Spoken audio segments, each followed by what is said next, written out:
You're listening to Fairpoint. I'm Craig Lewis. And I am the son and heir of a shyness that is criminally vulgar.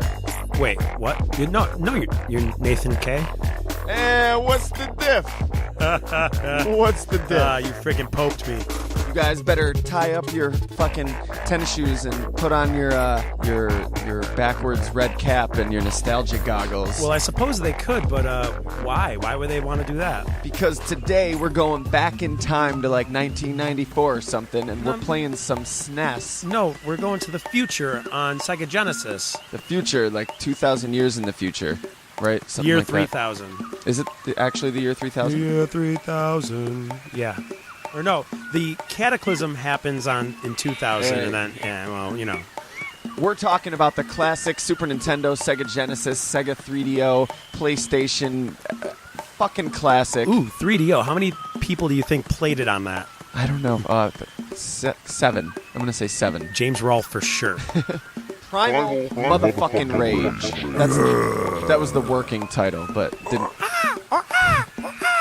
didn't make it past the censors, so they just shortened it to Primal Rage. Primal motherfucking Rage did not cut it? Oh, man, you gotta be... I wouldn't have seen that one coming. So, we're going to talk about some series mythology. We're going to talk about these 7 giant dinosaur gods.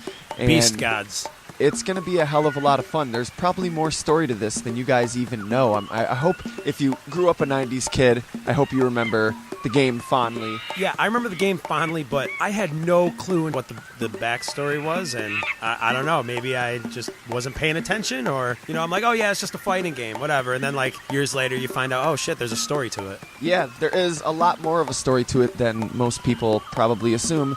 Some of it I was familiar with. I learned quite a bit, though, doing the research for this episode. As usual, we're going to get to that in a bit. But Craig... No, hold on. If there is one thing that the listener is going to learn by the end of this episode here, it's going to be this. Acidic piss. It is real. At least in this game. Everything's real. Everything's canon. This is canon, Craig. I swear it happened. The other day, I'm working, right?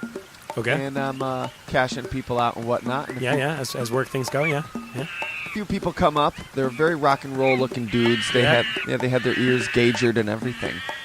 So they could either be, probably a mosher, somebody that goes out to shows and stuff. Maybe somebody who's vegan. Maybe somebody who's straight edge. Who knows?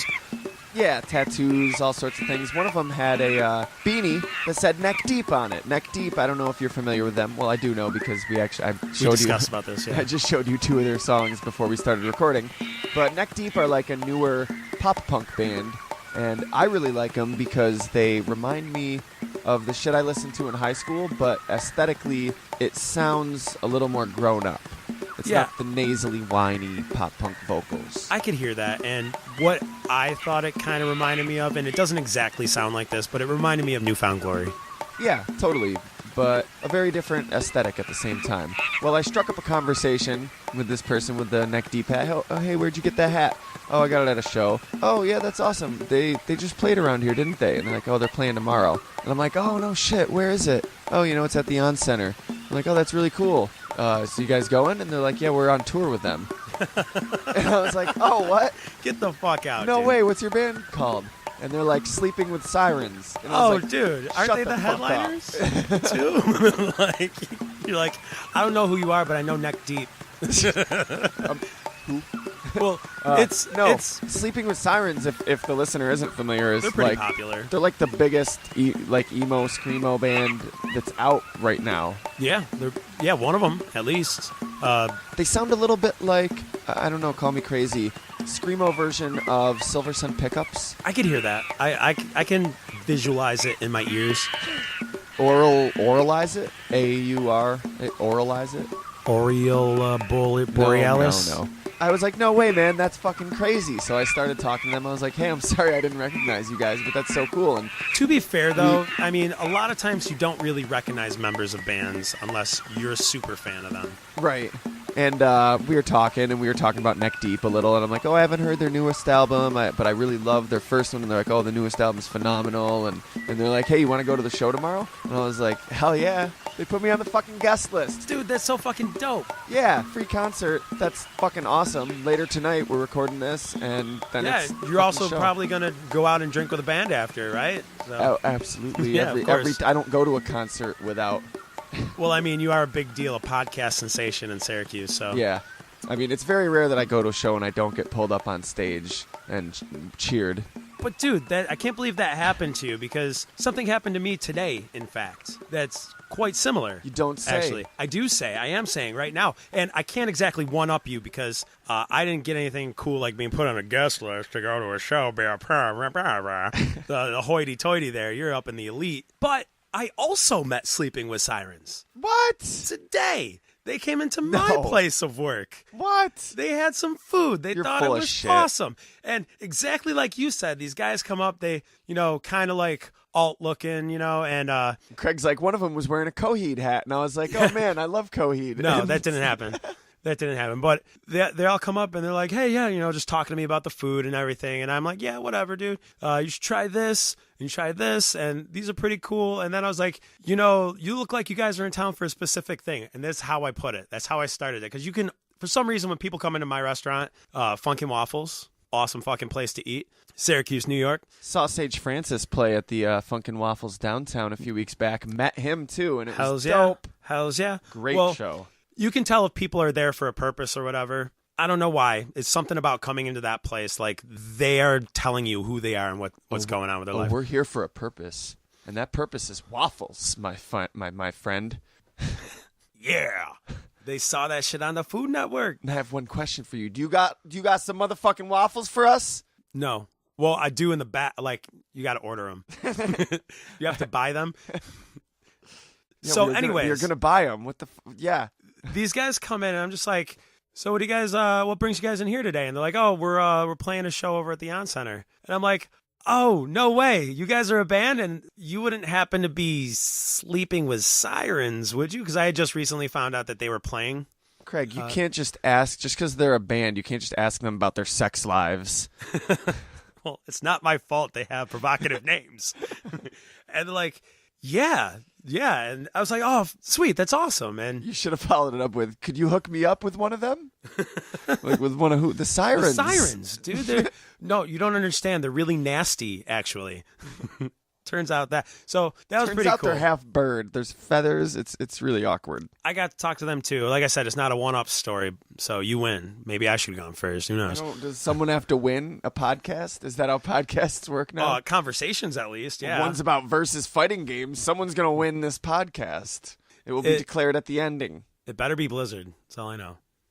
I actually had another funny encounter recently. With another band? Not with a band, but another rock and roll-y dude. I was actually on the other end of the counter. I was in line, and the guy ahead of me was buying a bunch of Star Wars stuff. Toys? Toys, shirts, hats? I don't fucking remember. Star Wars stuff. And it was a long line, so I was like, oh, man. Struck up a conversation. I'm like, I cannot wait for that new fucking movie. I can't believe how close it is to coming out. And he's like... And he turns to you and goes... I'm sorry, were you talking to me? Do I know you? He was like, movie? Battlefront, bro. Did you know they made Battlefront shirts? Do not assume that you could just speak to me about the wars just because I am carrying said merchandise. I'm buying this stuff to go burn it later at a religious extremist protest? No, I just don't know you and I don't trust you. He was like, oh, dude, as I brought up Star Wars Episode 7, he's like, bro, check this out. So he turns around. This was another rock and roll dude. I don't remember if he had his ears gaugerized, but he turns around and rolls up one of his pant legs, his left pant leg.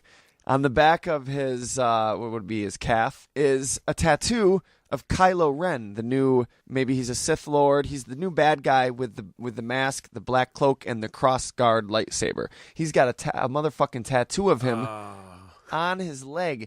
The movie ain't even out yet. Dude says like 3 words in the trailer. This dude went and got him permanently inked on his body. A little too soon, maybe? Yeah, what if he turns out to be a really stupid character? I like to imagine that on his other leg, which he never rolls up that He pit. doesn't. Like, He doesn't show you the there's other a pit, tattoo of Jar Jar Binks that he got in 1999. He's Oh, like, dude, man. I can't wait. Can't wait. Going to see this movie. It's gonna be great. George Lucas says he's the next Chewie. Check it out. This guy is a new character. His name's Jar Jar. He's on the Senate. And just because he has that tattoo, still to this day, he's the only person defending Jar Jar Binks. Somehow this dude knew that he would be on the Senate in the episode. What was it, episode 2 or episode 3? No, I think it was 2. Or maybe it was 3. He was on the Senate in 3. I don't remember if he was on the Senate in 2 as well. But I cannot wait. Can we just... Is there a way that we can speed this up? Not the podcast, but just time in general. I can't believe how close it is to Star Wars. We should turn the day that Star Wars comes out into the new Star Wars day. If I could turn forward time. It's only a few weeks, man. Just wait. Actually, I don't want to speed it up. I'm actually a little bit sad that it's almost here because I want to be more excited. I want the excitement to build. I don't know. I don't want to speed up time because I know I'm dying. Like by the minute. Every minute counts now. I'm past 30. It's all downhill from here. I gotta Is it all savor uphill and cherish from here? every. No, it's maybe a flat surface. I've gone up the hill, and now I'm tired. Well, wait. Then there's always over the hill, so I guess it can't be downhill yet. I guess it's still up. It's still uphill from here. Yeah, I'm getting tired already, and it's starting to get old. Literally.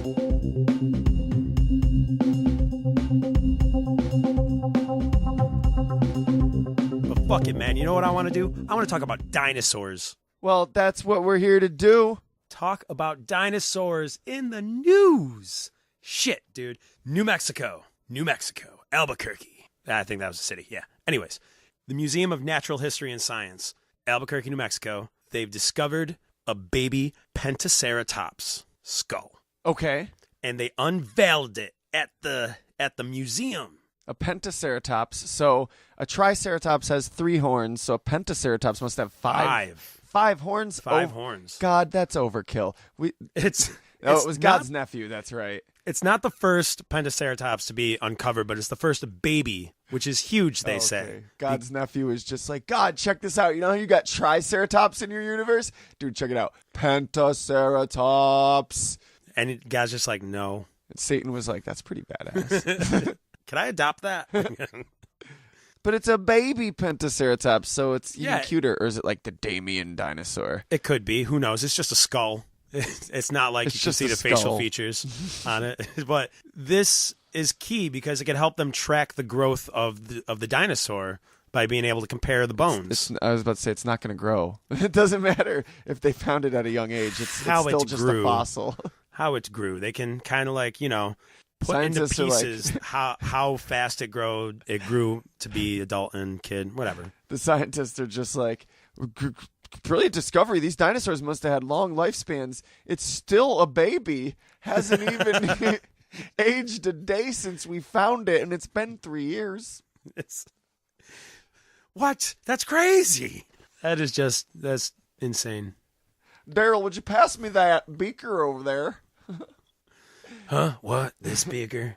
Well, did you drink it all, Daryl? Well, God damn it, Daryl. I told you not to drink that beaker. It's poison. I need to practice my crossbow. I don't know who these scientists are. I was just being Daryl Dixon. I don't know who this backwoods scientist that I was doing is. Just some backwoods scientist. From Albuquerque. He's got a lab that's in like a house on a swamp, like shack on a swamp. So the one other cool thing about this discovery is when they uncovered it, they also found Walter White's khaki pants from season 1. Well, God damn it, Walter! That's why I told you not to take off your pants in the swamp. Say my name. I did. You're goddamn right.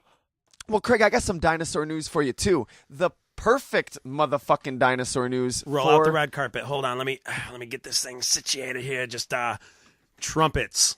This is another one that you can just take and put in your pocket and pull it back out later. Hold on to this one for later in the episode. It's fairly recent news.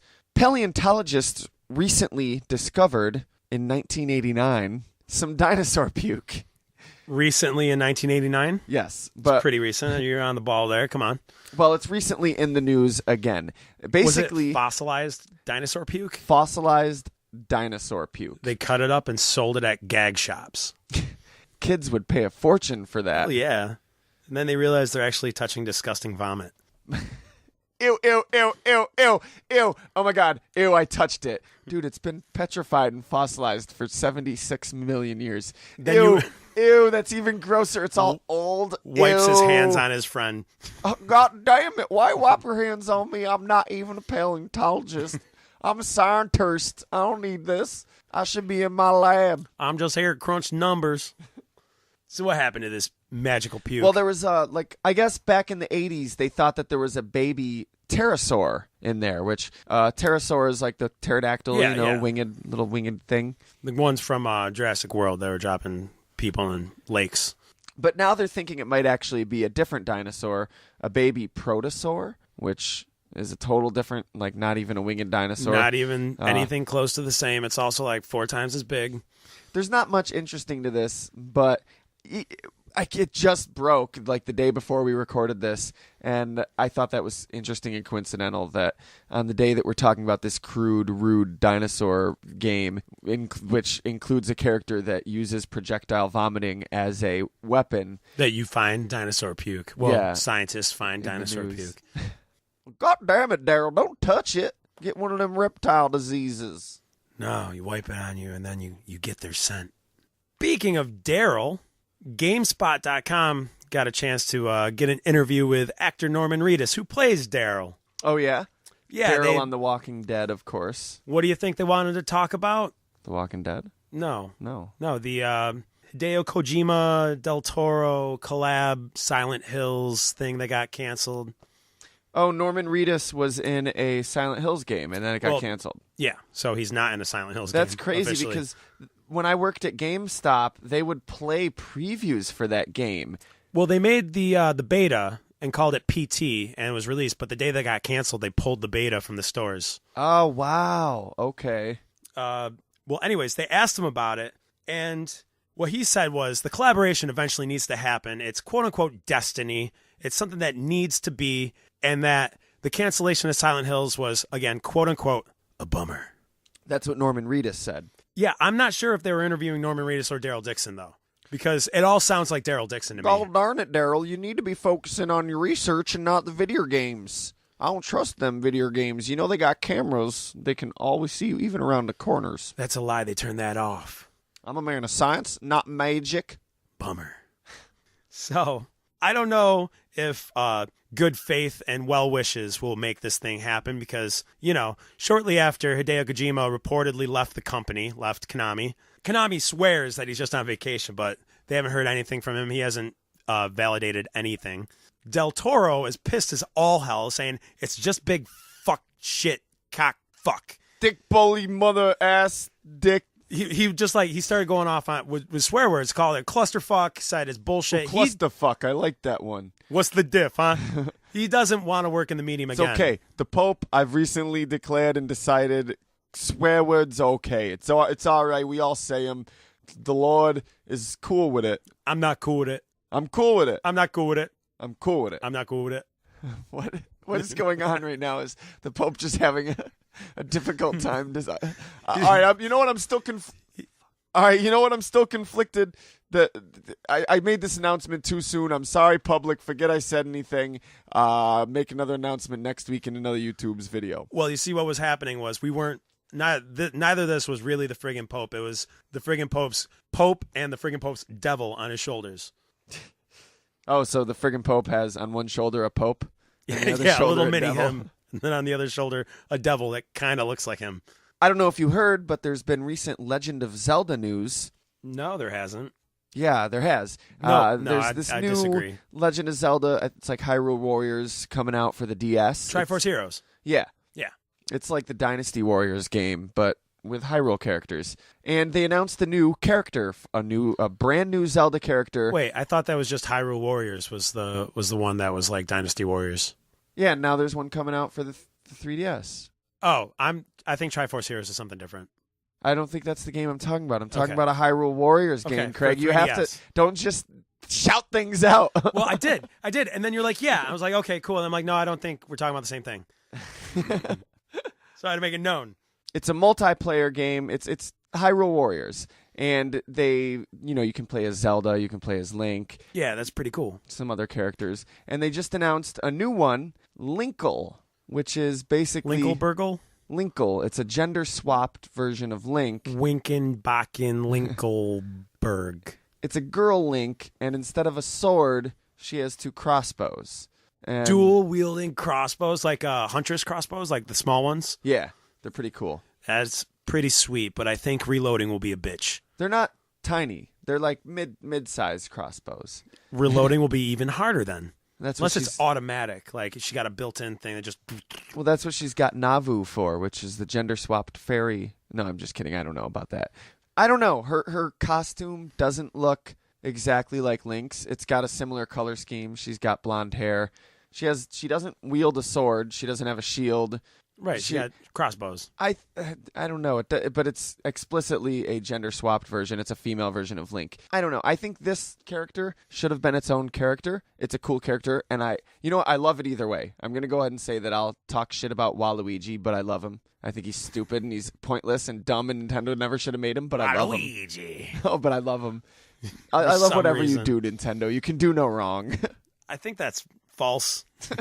Probably somewhere down the line. Love is blind, Craig. But That it I is. think if they wanted to do a gender-swapped Link, it should have just been named Link, and it just should have been a slightly more feminine version of Link.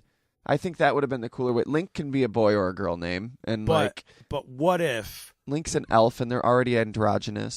Zelda was a girl? Zelda is a girl, Craig. Oh, well, that makes more sense now.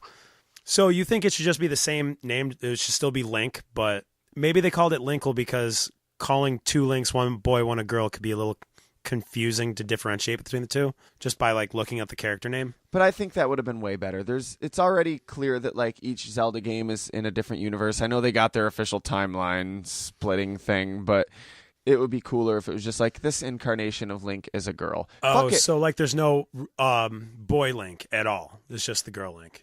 Yeah, fuck introducing this character as a random side character in Hyrule Warriors, a random playable character. Introduce them in a new Zelda adventure in which, in this game, Link's a girl. Hells yeah. Who cares? The fucking continuity doesn't fit together either way, so... Just ask Angry Video Game Nerd. He'll tell you. But either way, I'm welcoming this new character, this new addition to the Nintendo character mascot family with open arms. Welcome, Linkle. You have a stupid name. You got cool crossbows, but they're not the Master Sword, but I love you anyway. And we all know it won't be long before Linkle is introduced into Smash Brothers. Well, Craig, have you heard the newest addition to the roster that's going to be joining Smash Brothers? I think I have. I think it's final. It is final. It's not. I don't think it's out yet. But Cloud Strife from motherfucking Final Fantasy VII motherfucking Vin. I think I put that was one too many motherfuckers. Square Enix, right? That's who does Final Fantasy, right? Yes. Okay, so Square and Nintendo clearly are buds. Square and Nintendo have had beef for a while, and this is actually I'm excited about Cloud joining the Smash Brothers roster for a few reasons. Number one, a new character that I love that has a sword. So not only can I play as Link, I'm only really good with Link. Because he's got a sword? No, that's just the only character I'm really good with. Is that the only character you really tried with? No, I've tried other ones, but I stick to Link because I'm not a great video gamer, and he's my player. Cloud is pretty dope. I will try Cloud out.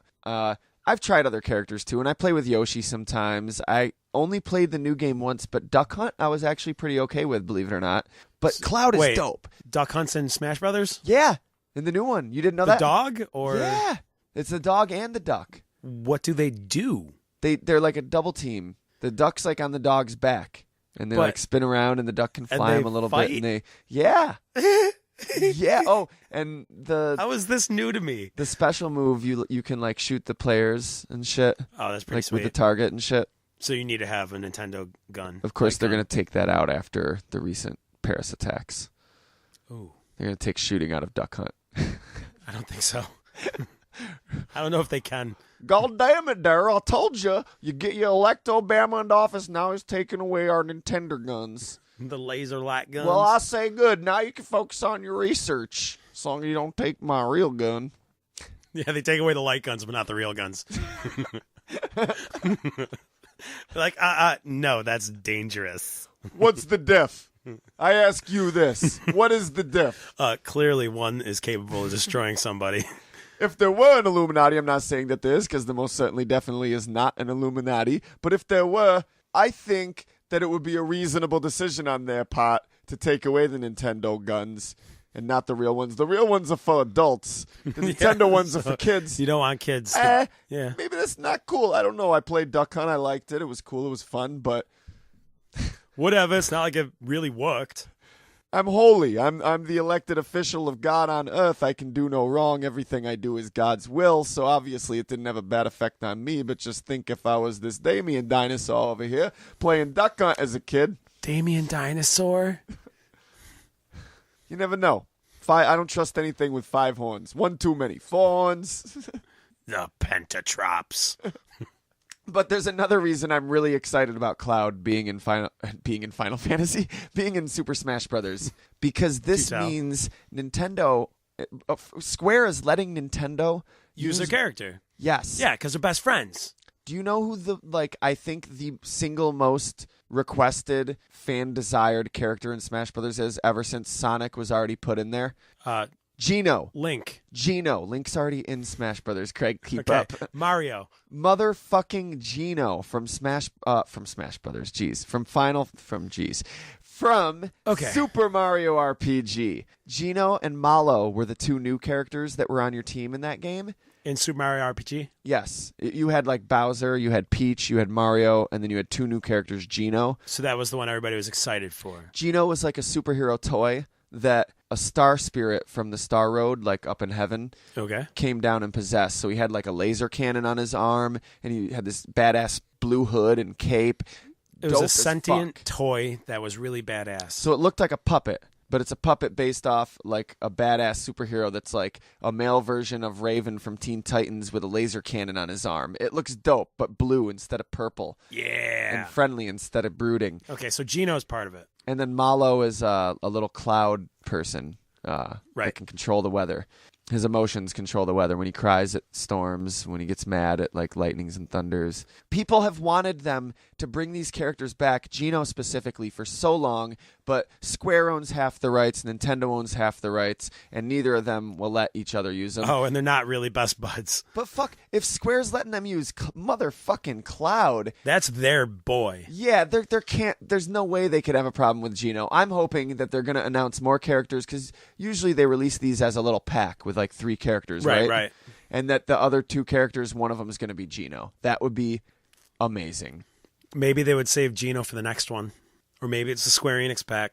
Well, I got a little bit of news that's not really news. It's kind of like anti-news, and I don't know why I'm even talking about this, because I'm just really feeding into their total bullshit. It's not about fucking the Kardashians, is it, Craig? No. It's actually nothing that bad. It's actually kind of comical. Nothing they'd report on TMZ? No. Okay, good.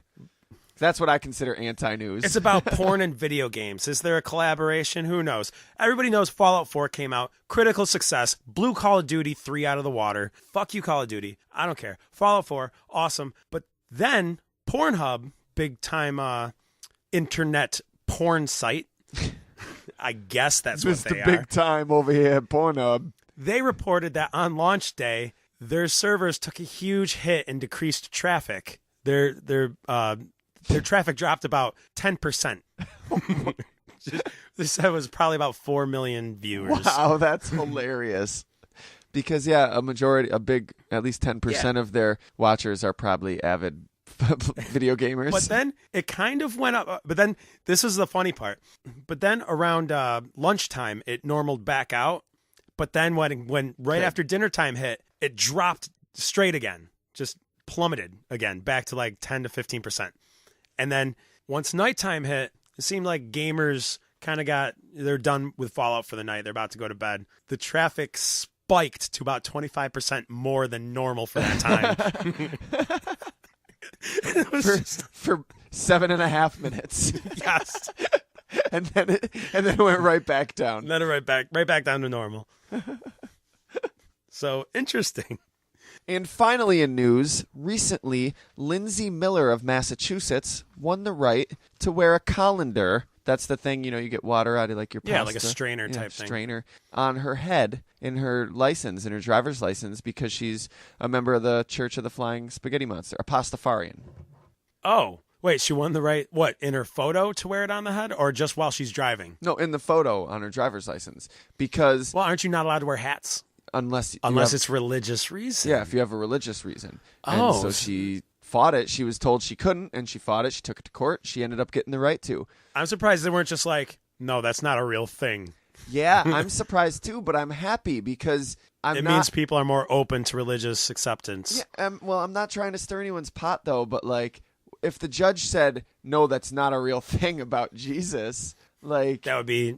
crazy. People get really mad. Insane, yeah. But at the same time, it's like, well, no. But so what I'm saying is she has just as much every right, because what this is something that some people could look at and say is silly. They could say it's not founded in reality. They could say there's no logical reason that she has to put that on her head, though. They could say she's just being difficult. But what this is a symbol of her true beliefs. This is her true beliefs being expressed in a cultural way, in the way that she dresses herself, in the way... And so the Church of the Flying Spaghetti Monster, if people don't know, it's a parody religion. It's an atheist thing to make fun of... I thought it was a joke. It's not to make fun of religion, but to make fun of the idea that people expect you to make laws and special treatments based around religion. They go, well, what if I said I believed in a flying spaghetti monster that you can't prove that did this, and I said you have to teach this in schools, but it's that was what it was. Someone wrote a letter to like a public official about how they need to teach his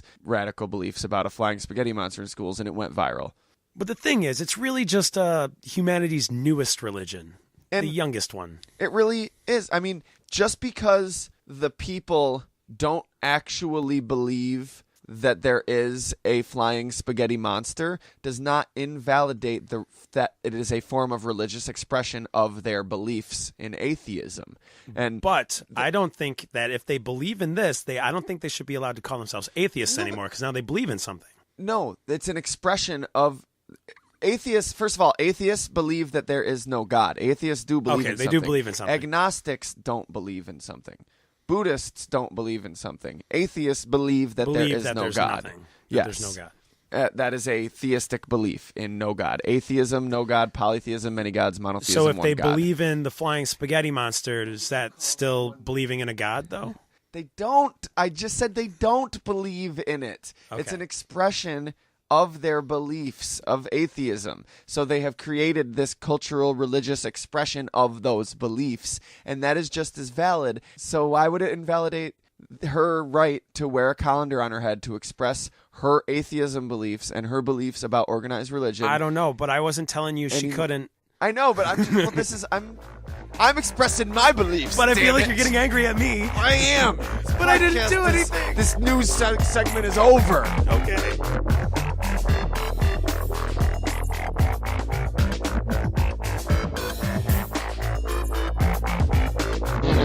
Just the facts. Primal Rage is a fighting video game released by Atari Games in 1994.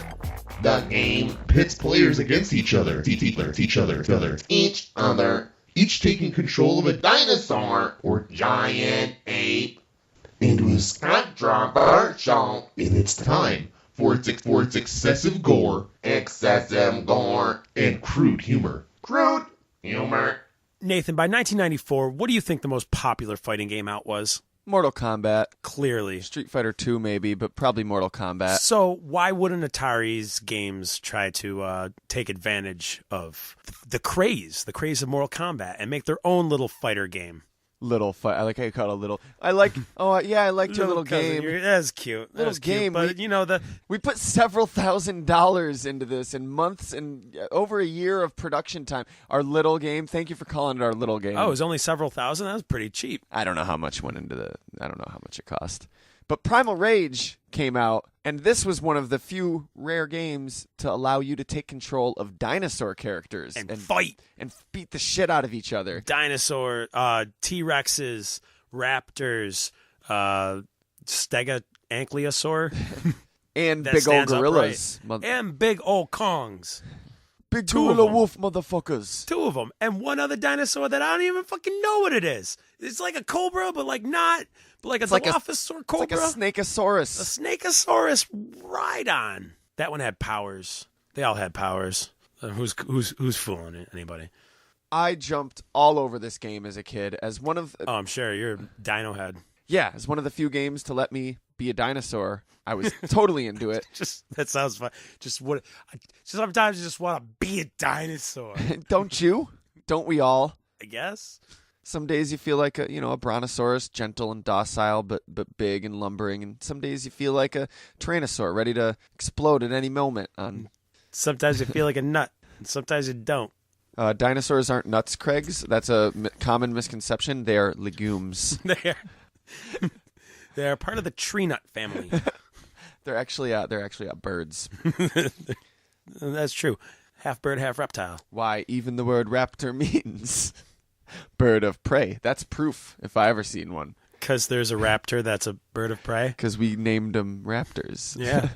The game was a little disappointing. It wasn't quite as good as Mortal Kombat or Street Fighter, and it didn't have as big a roster. The controls were kind of broken. It was sticky almost, felt like slow. But it was like a game full of my favorite characters. Like in Mortal Kombat and Tekken and Street Fighter, there was always 1 or 2 characters that would be kind of weird, and they'd be like an animal or a dinosaur or some type of weird, freaky thing. Yeah. I mean, it was like, you got people, and now you got dinosaurs and gorillas. That was exactly what it was like, Craig. You sure hit the nail on the head with that one. But what I learned was I didn't realize it was the first fighting game that showed the damage percentage after a combo is struck. How you do it does that now? Yeah. That's I was like, go figure. I didn't know that either. First, they beat Mortal Kombat to that one, so the game, as we said, is dinosaurs fighting gorillas, but it was also dinosaurs fighting dinosaurs. And dinosaurs. It was also infamous and controversial for its content. It was very, very gory, explicitly so. Ugh. Eyes roll. So is Mortal Kombat. At least these aren't people. There was also a lot of crude humor, as we said earlier. Someone used projectile vomiting. He even farts as attacks. Dude, his fatality is acid piss.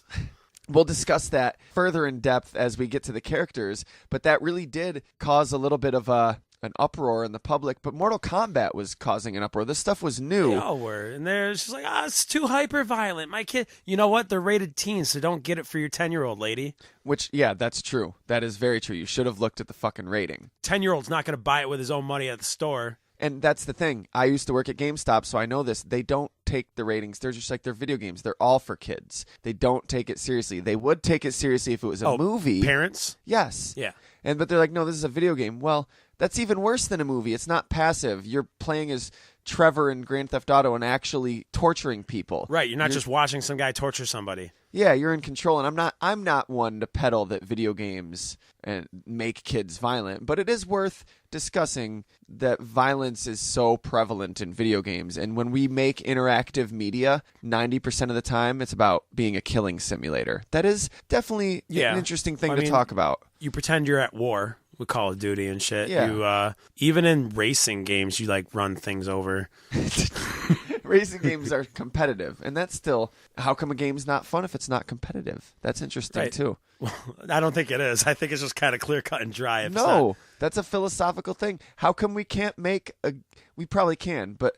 Oh, we can. Have you ever played Braid? No. It's competitive and loved by all. Braid is... Or not competitive. Is that the one where you fly around and you hit the flowers? Yeah. Yeah, and that is fun. But the games that are fun and not competitive are few and far between. Grand Theft Auto, I don't compete. I just run around. But then again, I'm killing people. But there is a competitive point to it, and that falls into the killing people part. But in the 90s, there was no Grand Theft Auto. There was Mario. Sonic was as edgy as it got at a certain point. There was a Grand Theft Auto. When did the first one come out? It was sometime in the 90s. Yeah, it was but PC. But I'm the early 90s. I'm setting the stage for in the environment that Mortal Kombat, Street Fighter, and Primal Rage were stepping into. The edgiest thing was Sonic. Yeah, the edgiest thing was Sonic, and he was like, "Hey kids, make sure you look both ways before you cross the street." Sonic dude. says. Oh, dude. And the bird's like, "Oh, he said, dude, this is edgy. I don't know if I want my kids watching this." Oh, Jesus. So, yeah, the time it was everything was supposed to be kid-friendly, and it clearly was not. Because, I mean, like, Doom existed. But Primal Rage seems geared to appeal to a young boy audience. Right, but as a parent, you should know what that term means. Primal Rage, like, even if you don't know anything about the video game, you'd be like, oh, that kind of sounds violent. Well, you should just be involved. If it says rated T for teen and you don't want to look and see why it's rated, what it's rated, and find out. Granted, it wasn't as easy back then. There was no internet. But I don't think there's anything in it that completely warrants the outrage. It's dinosaurs. Ask the guy behind the counter. It's fucking dinosaurs. Kids were collecting Mars Attacks cards in the 60s, and those have aliens frying people's skeletons. Like, it's okay. I think maybe don't buy Grand Theft Auto for your 9-year-old. Maybe that's not a good call. Right. I don't know. That's your call as a parent. Maybe you have a really progressive, smart 9-year-old. I don't know, and you can handle it. But maybe Grand Theft Auto is a little different, but like dinosaurs eating each other, even if it is kind of bloody and they puke and they fart, so what? Like, even as a kid, dude, I was over the fucking puking and farting. I didn't think that was funny. I didn't think that was cool. Kids like potty humor, you know, and it's like, I peed, and you're like, I don't want you repeating those words. And that's kind of there in like every culture worldwide throughout all of history. Like, that's always been the case, you know? There's Mom's not wanting kids to say the word pee. No, kids being into. Oh, kids being into gross humor. Yeah, it's just it's a thing, I guess. Fucking, I'm not even ashamed. Farts are funny. You know, maybe it has something to do with the fact that young organisms are supposed to expose themselves to different sorts of environments so that they can build up their immune system. Yeah. And like, wasn't it George Carlin that was like, we would explore the sewers and stuff, and now these kids are always getting sick because they don't do anything. They just take medicine, they stay inside, they play in their front yard. Yeah, and their immune systems don't grow. Maybe it wasn't George Carlin, but sounds like something he'd say. It was Neil deGrasse Tyson. It was not even close. We used to explore the sewers in the stars. But not really, because that would be theoretically impossible for me.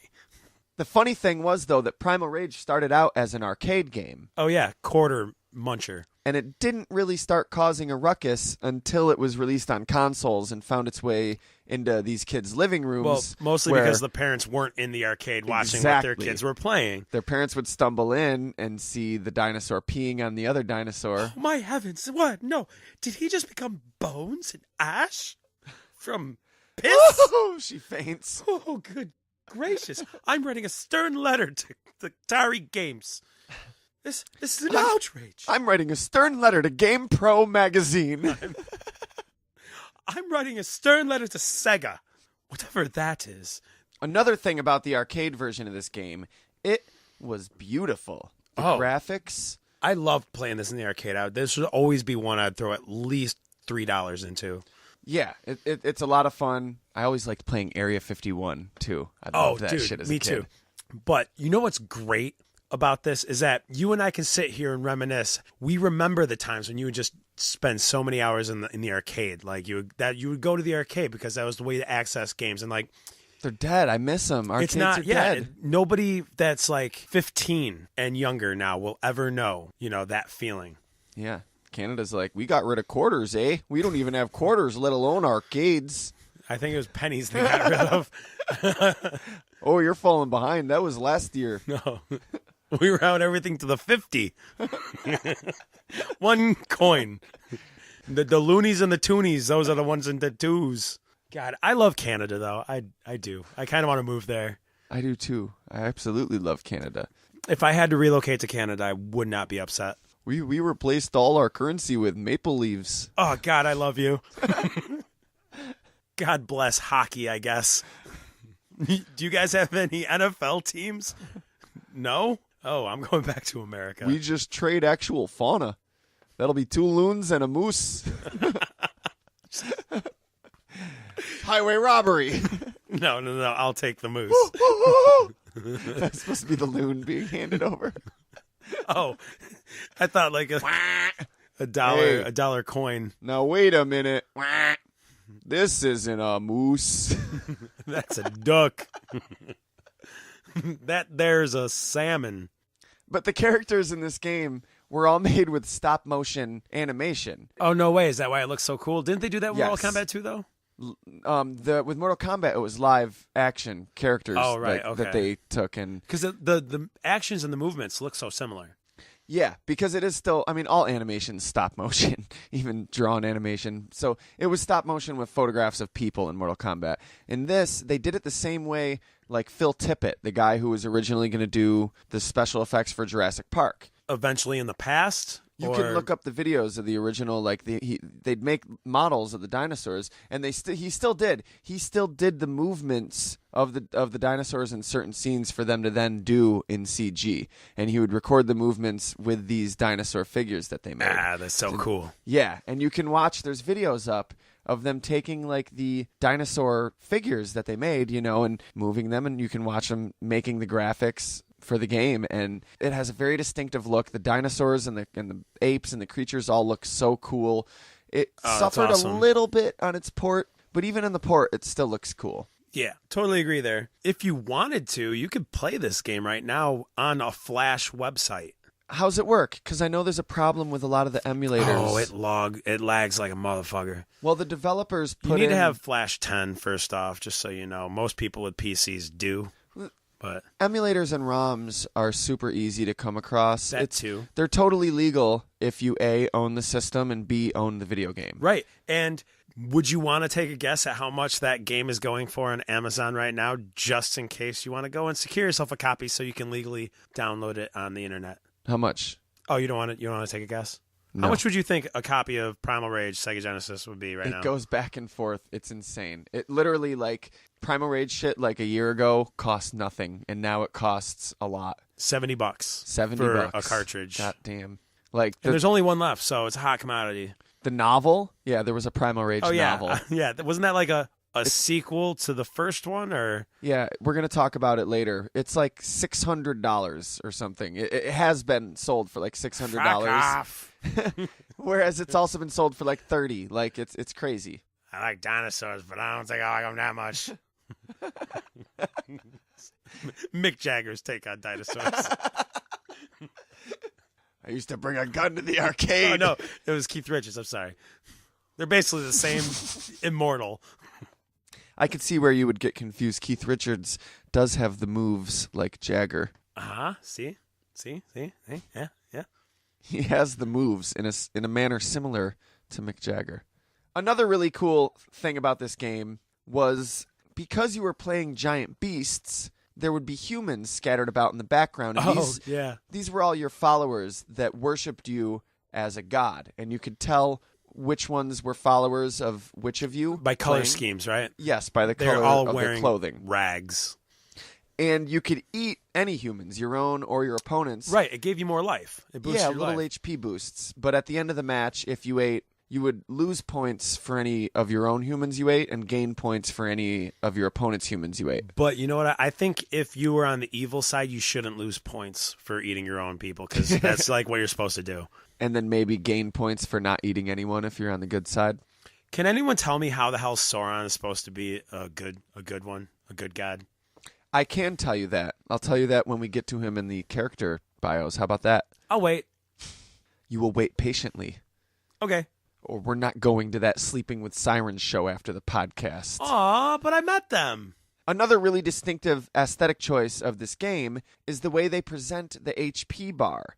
There's a heart meter and a brain meter. Yeah, that always confused me. The heart meter is obviously is the life bar. Yeah, and it's an actual beating, real-looking heart. It's not just a little like Valentine heart. It's a beating heart. Violent. With a big fat artery stretching out of it. Gory. And that's the life bar. So right. the health drains, you see it go down, blood going down in the life heart bar. beats faster and faster as it gets closer to critical. Correct. And then underneath it, there's a brain meter.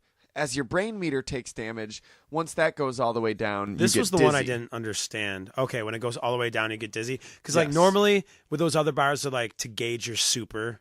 Your usage of your super. This one is certain moves damage your brain more, and then when it goes all the way down, you get dizzy. And when you get dizzy, your followers come and start like praying to you and worshiping you. Oh, cool! Yeah, They also do that. I'm no big deal. They also do that when you perform a combo. When you run out of life, your heart explodes, Oh my splattering God. blood on the screen, and your brain fizzles away into ashes. The first time I saw that, my jaw was just dropped. It's just As a kid, Yeah. it's like, what the fuck? This game's dude, fucked this heart up, just son. exploded. That beast just farted. Kids nowadays, like, if basically to any kids listening, if you were alive in 1994, you'd be like, yo, that's some fire, dog. Instagram that shiz. That's how kids talk, right? I'm not an old fogey. I don't know. I Like, know yo. something at some point could be on fleek. That's that fire. It just gaugerized my ears, son. I'm too old. I am really sad about this, actually, but I'm not in a way. So the story of this game, it's a lot deeper than you might think it is. Well, I mean, It's meteor deep. hits Earth. It's not that much. It's not very deep. That's pretty much it. Humanity just crumbles. Stone Age times, prehistoric beasts wake from slumber. There is a cinematic, or what would pass for one back in the day, that shows the basic storyline of what is setting up the events of the game. And you know what? I do not think this was no random occurrence. If you ask me, That's it was like them. a quadruple. Hey, Daryl, I do not done thinking that this was not no natural occurrence. It was wasn't them it? filthy bugs from the planet Klendathu. That's why I said, wasn't it?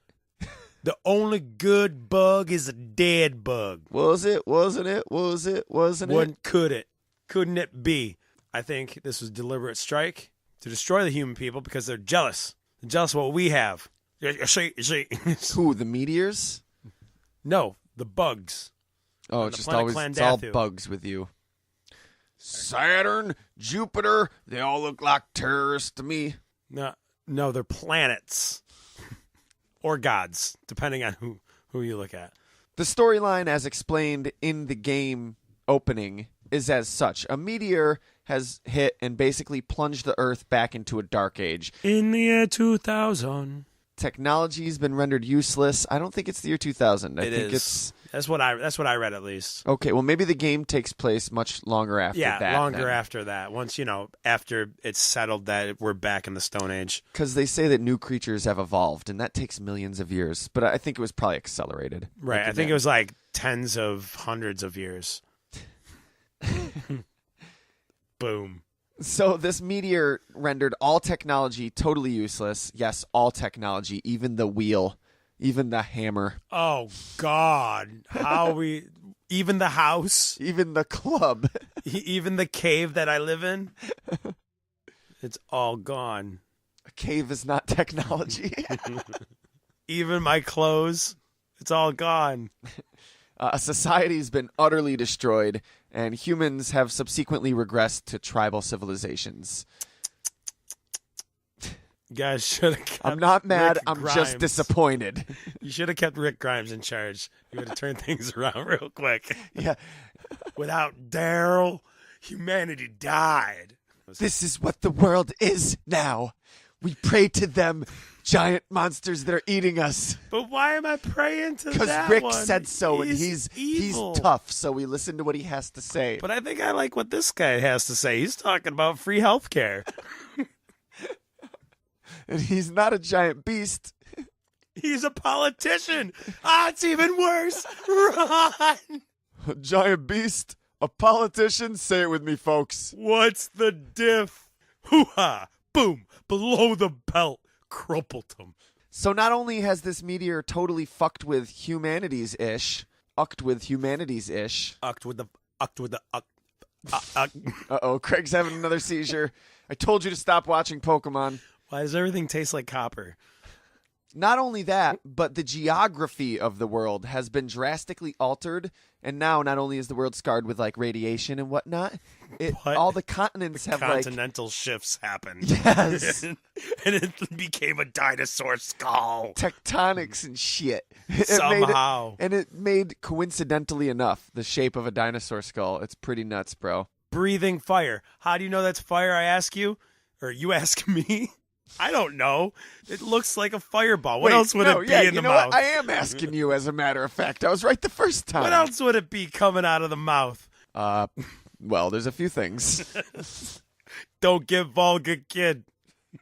It also caused primordial rainforests to just spring up all over the world, and new species of animals and wildlife started to emerge. Sweet. And more than a few great beasts were awoken from their slumber inside the Earth's crust. Well, some of them were inside the Earth's crust. They all have different origins. One was from a mountain. One was in space on the moon. One of them likes to crochet. And one of them collects troll dolls. Oh, that's the most evil one of all. As you know, say it with me, kids, troll dolls are the Satan's work. You didn't say it with him, kids. You're all grounded. Go to your rooms. No dinner for a month. I hope you're happy. Read your Bible. This is your fault, Larry. You Damn read it, your Bible. Larry. You get back in that room and you read your Bible. Just so you kids know, Larry did this to you. The rest of you were okay. Not perfect, but okay. If Larry didn't do so fucking bad, you all wouldn't be being punished. Now all of you go into the same room, and I don't want to hear a peep out of you. Bye, Larry. That was a prequel. That happened before episode, whatever, scare point, whatever. Oh, is that what happened at Sunday school? Larry's life before he became a god's bitch. Yeah. Zeus's bitch. We got some heavy continuity on this show. New listeners, you got to catch up, bro. So this new world is called Earth. That's spelled URTH because it's the 90s and it's extreme to spell things wrong. Oh, see, I thought it was because humanity became stupid and forgot how to spell the name of their planet. Duh, I think it's Earth. Earth. No, there's an F. There's definitely an F. Earth. That's where I live. Oh, man, we really got to lay off the rednecks. I propose we call it Planet Daryl in honor of my friend who gave his life to save us. Daryl. Oh, Daryl's good, man. Daryl. Good, man. I tip my hat off to you. Daryl. While I drink this nice, cold Bud Light. Metallica Light with lime. So as we said, 7 massive beasts emerged in the wake of this tragedy known as the Cataclysms, and they began warring. They all were warring for control over the fate of Earth. Different reasons, though. Same purpose, different reasons. They all wanted control, but they all wanted to do different things. And I guess what better time than now to explore these 7 awesome playable characters of this game in great depth. As we get through this, when we get to the end, we're going to explore their backstory, because we're going to explore their backstories a little bit throughout, but we're really going to get into the backstory of what was happening on the Earth millions of years ago. Ooh. Before all this happened. So stay tuned, and we got plenty more to talk about after that. Oh, is that where the novel comes in? The novel, as well as information gleaned from a Tiger Electronics instruction manual. Oh, I thought you were going to say a Tiger Electronics game. Yeah, the instruction manual for a Tiger Electronics game. That's crazy. I didn't even think Tiger Electronics games came with manuals. Yeah, you're on your own, kid. You just found them loose in a bin. I thought they just appeared. I thought they grew from. They got a small little Tupperware price containers. sticker on them, like you would see on a box of cereal. $10.99, Mom. Can I have this? I thought if you just turned a Tupperware container upside down and placed it in your closet at midnight and then left it there while you slept, when you woke up in the morning, there'd be a Tiger Electronics game in it. Just as much effort put into those games. And you're on your own, kid. Figure it the fuck out. You can't figure it out? Oh, well. Sucks anyway. There's 2 buttons, so figure Trust it me, out. It's not that much fun when you do. It's not that much more fun when you do figure it out, kid. There's a do stuff button and a start button. That's the game. The do stuff button seems to have some correlation with the action going on the screen, but I can't quite figure out exactly what that correlation is. I'm so surprised because we can get a backstory for this in more detail than the original console game for the Tiger Electronics, yet we can't get any sort of story whatsoever for Kung Fu Master. Kung Fu Master? Was that That's the another Nintendo Tiger game? Electronics game. Oh, okay. It's just one of those, you're just in a karate tournament. Probably helps kicking that and this punching. one was based on a pre-existing property. Whatever. But it did expand on it. Might as well a have little been bit. Karate Kid. You could tell that the developers had more in mind than they expressed in this 16-bit game. Yeah, maybe they should have just made it an animated series. So these prehistoric monsters were divided into two categories, the virtuous beasts and the destructive beasts. The evil versus the good. The virtuous is the evil, and the good is the destructive. No, yeah, say it with you got that me, backwards. kids. Sith. I told you to stop bringing your politics into this podcast, Greg. Listen, I won't be finished until everybody has joined the dark side. Vote for Trump. Good. Feel the hate flowing Emergency through you. powers will be given to Trump. Ah, yes. Xenophobia. It all makes sense now. Everything's falling into plan. People don't buy into the shit. Please. I beg of you. Misa vote to give power to Darth Trump. And you know who that is? That was Kylo Ren. That's what he actually talks like. He's Darth Trump? Oh, no. That's what Kylo Ren sounds like. sounds Dude with like the Jar fucking Jar tattoo Binks. is like, God damn it. Kylo Ren actually is Jar Jar Binks. You did it to me again. Kylo Ren takes the mask off. It's Jar Jar Binks. You And he's fucked like, me, Abrams. You fucked me. I got Jar Jar on both legs. What the fuck? I quit. I'm just going to get him amputated. Get a motherfucker to push me around. Fuck What he this. could do is just like make an X between them. You know, like just put an X over them and be like, I got this say, fuck you. A no sign. Yeah. There's like, what? Is that Kylo Ren as an X-Men? Exactly, I guess. Yeah. That's kind of cool, I guess, now that I think about it. Yeah. Fuck yeah. So, the virtuous beasts and the destructive beasts. There's 4 virtuous beasts and 3 destructive beasts. That doesn't seem fair. There was supposed to be 3 of one and 3 of the other and 1 neutral. Oh, Sauron, neutral. Sauron was supposed to be neutral. So this is where you say, Craig, I explained to you why he was part of the good. He was categorized as a virtuous beast as a misprint on a trading card, I believe, or like a toy promo card on the back. You know? So because of this, there really wasn't a neutral section. But that makes sense. 3 and 3 and 1. So I think Sauron still is meant to be considered neutral. If you win the game with him, spoiler alert, like he eats pretty much everyone. Eats people. There's just piles of dead human bodies, and he's eating them. Insatiable hunger. The flesh of the human keeps me immortal. Then again, they all eat people. So Right, like isn't that a mini game within the game? Before you go to fight the final boss, you just start grabbing as many people as you can and just chucking them in your mouth. So I still think of Sauron as like the anti-hero among this bunch, the neutral, And the wild card. And what you didn't know was this is the same storyline. Sauron in a previous life was the Eye of Sauron. In a previous life, or would that be later? Just like he was reincarnated into the dinosaur. It's probably later. Eventually, the dinosaurs will go extinct again, and then Middle Earth comes up. Middle That's why Earth will it's come up Middle then. Earth, So 'cause Middle it's- Earth is technically in the future. all the continents have been pushed back in the middle. Right, and then right. The flame went away, and the dino skull just kind of shoved into each other. somehow Sauron gets reduced to just an eye. Yeah, well, originally he was a big man thing, demon spawn, but Maybe that was like then he became an eye. it could have been. They can imbue people with their power. Maybe that was it. I don't know. Ah, yes.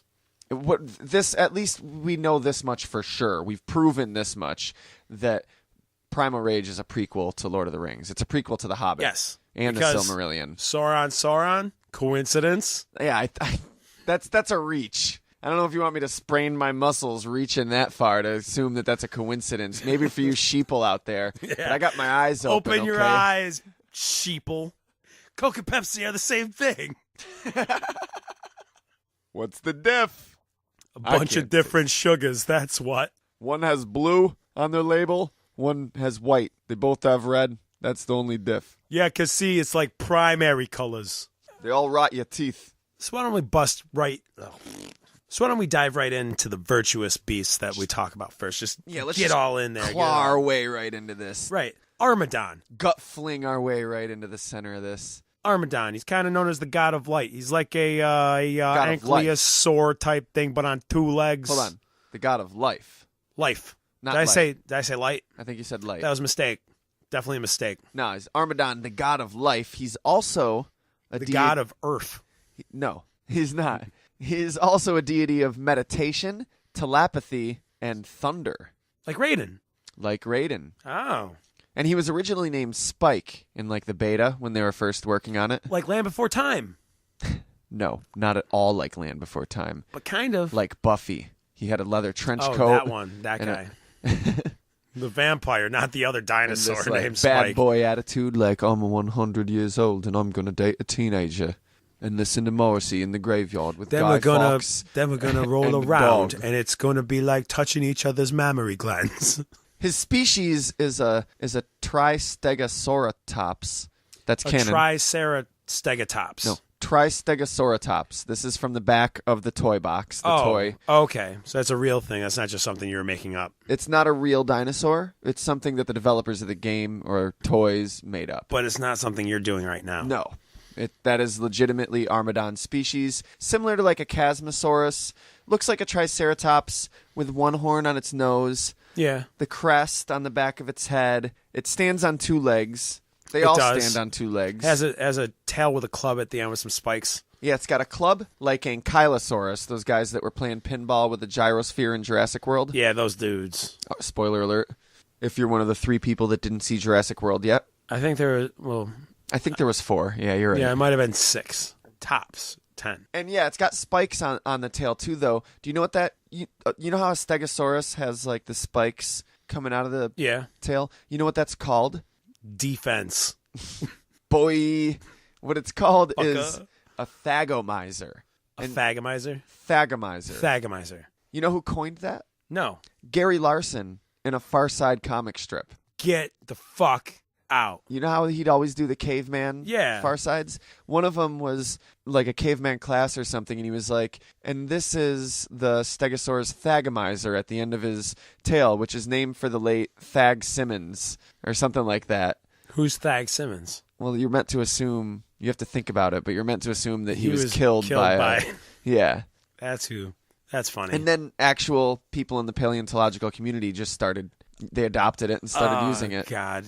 If there's one thing I wish was back was the Far Side. Unfortunately, we'll never get another one. Yeah, the Far Side was great. Calvin and Hobbes, though, man. Oh, I was Far Side all the way. That was my favorite. Do you think that's the best? That was my hands down favorite time? Sunday comics. Yeah, I'm Calvin and Hobbes. Far Side's great, but Calvin and Hobbes is the greatest comic strip ever. Always will be. Fuck you, the Phantom. Fuck you, Gasoline Alley. Sly Fox. Mallard Fillmore. Never. Mallard Fillmore. Rugrats, bitch. End thread. Yeah, you can't. Once you get there, it's done. Do you remember the one way back in the day, Craig? It was in the Sunday paper. There was an egg or like something. You had to like draw a face on it. Like you had to draw on it every week. And you had to. You had to. I don't remember it was mandatory being forced to draw on anything. I do remember they would for holidays there would be a giant spread of a picture to color in. You could mail it in for the try contest. To win a prize. Yeah. Never won. Always did it, never won. Never entered, but still, I'm still bitter about that. Yeah, I did it, but then didn't enter. I never sent it in. Kind of pissed off. Mom was like, "No, stamps are expensive." But Mom, you look at this painting and look me in the eye and tell me I'm not going to win that $1,000 prize. It's not a $1,000 prize. Oh, Craig, it gets printed in the newspaper, and you get a gift certificate to Pizza Hut. Honey, we'll put it on the fridge. Meet me halfway. That's not halfway, Mom. And now everybody in the family can love it. It goes on the fridge. So Armadon, as you said, they all have their own motivations for doing what they're doing. His was he just always wanted to win coloring contest. So he's Ryu. He's the Ryu of the So he gave himself some alternate colors. No. palette swaps. All the Primal Rage characters had, first of all, there was a color that if you faced them, if you both were the same beast, the second player would have an alternate color. But there's also a third alternate color you could get by pressing a button when you selected them. Oh, really? Yes. That's some bullshit. They should tell you about that in the manual. That's the point, is to not tell you about it, Craig. Oh, I discovered it because I was being a douche and ruining my controller. Just pressing buttons for no reason, wearing that shit out. So there's one badass version of him that's purple, and there's one that's dark, stone gray. Looks like he's made of rock. Ooh. Yeah, and he's totally covered in spikes and horns. He can actually shoot spikes out of his back and his tail. They all have powers. Just like a porcupine can. Oh, you think he's part porcupine? He also can do electric shit, though. He can... Like Raiden. Or Blanca. I didn't realize Blanca was in the same category here as these guys, just because he does electric stuff. Blanca was a supercharged Brazilian man. Yeah, that too. He was just a man. So he was the last of the great beasts to emerge. Yeah, I wonder why. He was I'm fucking tired. Basically, Still tired. He lives underground in this big, vast cavern kingdom, and he likes to just meditate. Like you said, he's the god of life. Really right. chill. He's a stoner. So now we're gonna do. He's like a yoga He teacher. does yoga. Like he's got a ponytail. They're not spikes. It's a ponytail. Dude, my legal name is Armadon, but my friends call me Star Child. So we're just gonna do a few simple stretches before we get started. Breathing exercises, really. A few breathing exercises. But before we start that, I just want you to turn to your neighbor, and I want you guys to just have a moment together. I'm not gonna dictate it. I'm not gonna tell you what, you can. Namaste, folks. Namaste. Namaste. God, this guy's a douche. His worshippers live in the walls of the caverns, and his deal is that he doesn't want anyone to rule the earth. So no, Craig, they don't all have the same purpose. He doesn't want. He just wants to. He wants to protect it. He wants some peace and quiet. He doesn't want these people stomping around, He's sounding like elephants coming down the stairs above him. He's in his caverns, and they're just stomping around above him, making Clearly, noise. they aren't respecting his wishes when he's hitting the ceiling with a broom. With a broom, yeah. They're going. They aren't. He just keeps whacking the ceiling and they just keep stomping around. He's like, that's okay. Now I'm gonna have to. Now I'm get starting up there. to lose my temper. Just gonna breathe. Find my zen. Find my zen. Find it. Downward dog. Do some Tai Chi. Upward moose. All right, you know what? I'm going up there. I can't hear the whale noises. So he goes up and he's like, I'm going to join in the fighting so that these gods can stop fighting each other. The last 75 billion years have been awesome that they've been imprisoned or asleep or whatever, and I've just been chilling and meditating, and it's been great, and now they're awake. Yeah. Fuck. Player 7 enters. He's got some pretty sweet special moves. Bed of nails. He rolls up like Sonic, sticks out his spikes. Iron Maiden, where he jumps in the air and then lands on you with his spikes. And while singing, 666, the number of the beast. What, just because I like yoga, I can't listen to heavy metal? I'm all about rock and roll, man. Rushing uppercut, gut gouger, which is great. That sounds painful. He impales you and tosses you with his horn. There's also, are you ready for this, Craig? You want to be sitting down for this one. I already am. Yeah, you have been this whole time. The hornication uppercut. The fornication. Hornication. Ew. So, he's shoving his horn up your ass. Oh, my God. He's hornicated him. Spinning death. Flying spikes. And, of course, chomp a human. Chomp a human. Oh, that's only for the humans. You imagine if they just had, commentators, wrestling color commentators, doesn't make calling sense. the matches. I can't see this guy being like, I'm going to eat people because it's wrong, man. Don't eat people, bro. But he's a dinosaur, so it's okay. Oh, so it's just okay for us to eat chicken? He's just like, namaste. I thank you for your sacrifice. My tummy thanks you. My heart bar. But they also had fatalities, just like in Mortal Kombat. Oh, they did, and they were pretty gruesome. 3 each, in fact, which at this time, Mortal Kombat 2 wasn't out yet, and it was like, oh shit, more than one fatality, and then Mortal Kombat 2 came out like a week later. With like babalities and animalities, and they're like, oh yeah? They're like fucking one-uppers. Damn it. We had 3. All right, our next game, fuckalities. How far do you think they'll let us stretch basic decency and values? Demonalities. So Armadon's fatalities. First on the list, there's gut fling. Digs his horn and beak into the opponent. Yeah, and then throws them like what? 1,000,000 miles away? No, he just throws their blood and guts everywhere. Man, now I know what those parents were feeling like. Then there's meditation, where he curls up and creates electricity, which electrifies the opponent. See, that's why and then the opponent explodes. Meditating has brought so much into my life after practicing it for probably 13, 14 years now. Like, there's nothing that beats a day when you get up, you have a healthy breakfast, you sit down, you meditate, you electrocute your roommate, and just and kill him. Go on with your day, and it's just so much brighter. And you but you know what the worst is though? You never have your brush. You don't have enough time to get all the static out of your hair. Yeah, but it's worth it though. Just the peace of mind that electrocuting people as you roll up into a ball. That's what meditation is, right? That's inner peace. Namaste. If you're not sure your posture, just Google like how to do Zen, and they'll show you the right posture, the proper voltage. And then his last fatality is Impaler, where he just curls up, shoots a bunch of spikes in the air, and then they all like land on the opponent, like skewering them. Shredding them. Down they fall. He was kind of my least favorite, to be honest, to play with. Are we gonna do favorites as we get to them? I guess so. Do you have a favorite? Yeah. Wow, it took you a minute to think about that. I guess so. I mean, I need to remember playing the game first, So you don't? Not really, but I after seeing them again, I'll be like, yeah, I think that one was my favorite to play with. Okay. Not a particular one that you've said yet. You're just saying that you think that you do have one in mind that would be your favorite. Probably. Okay. Well, let me know when we get to them. Okay, I will. But this one was my least favorite. Next up, out of the virtuous gods, Blizzard, the god of virtue. Virtue and good. Yeah, I mean, virtue. Also a deity of nobility, wisdom, and ice. Who would have thought that a virtuous god would be a god of virtue? Ice.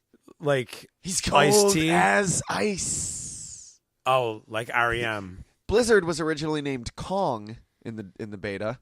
Well, it looked like a white King Kong. That's racist. Yeah, surprisingly so.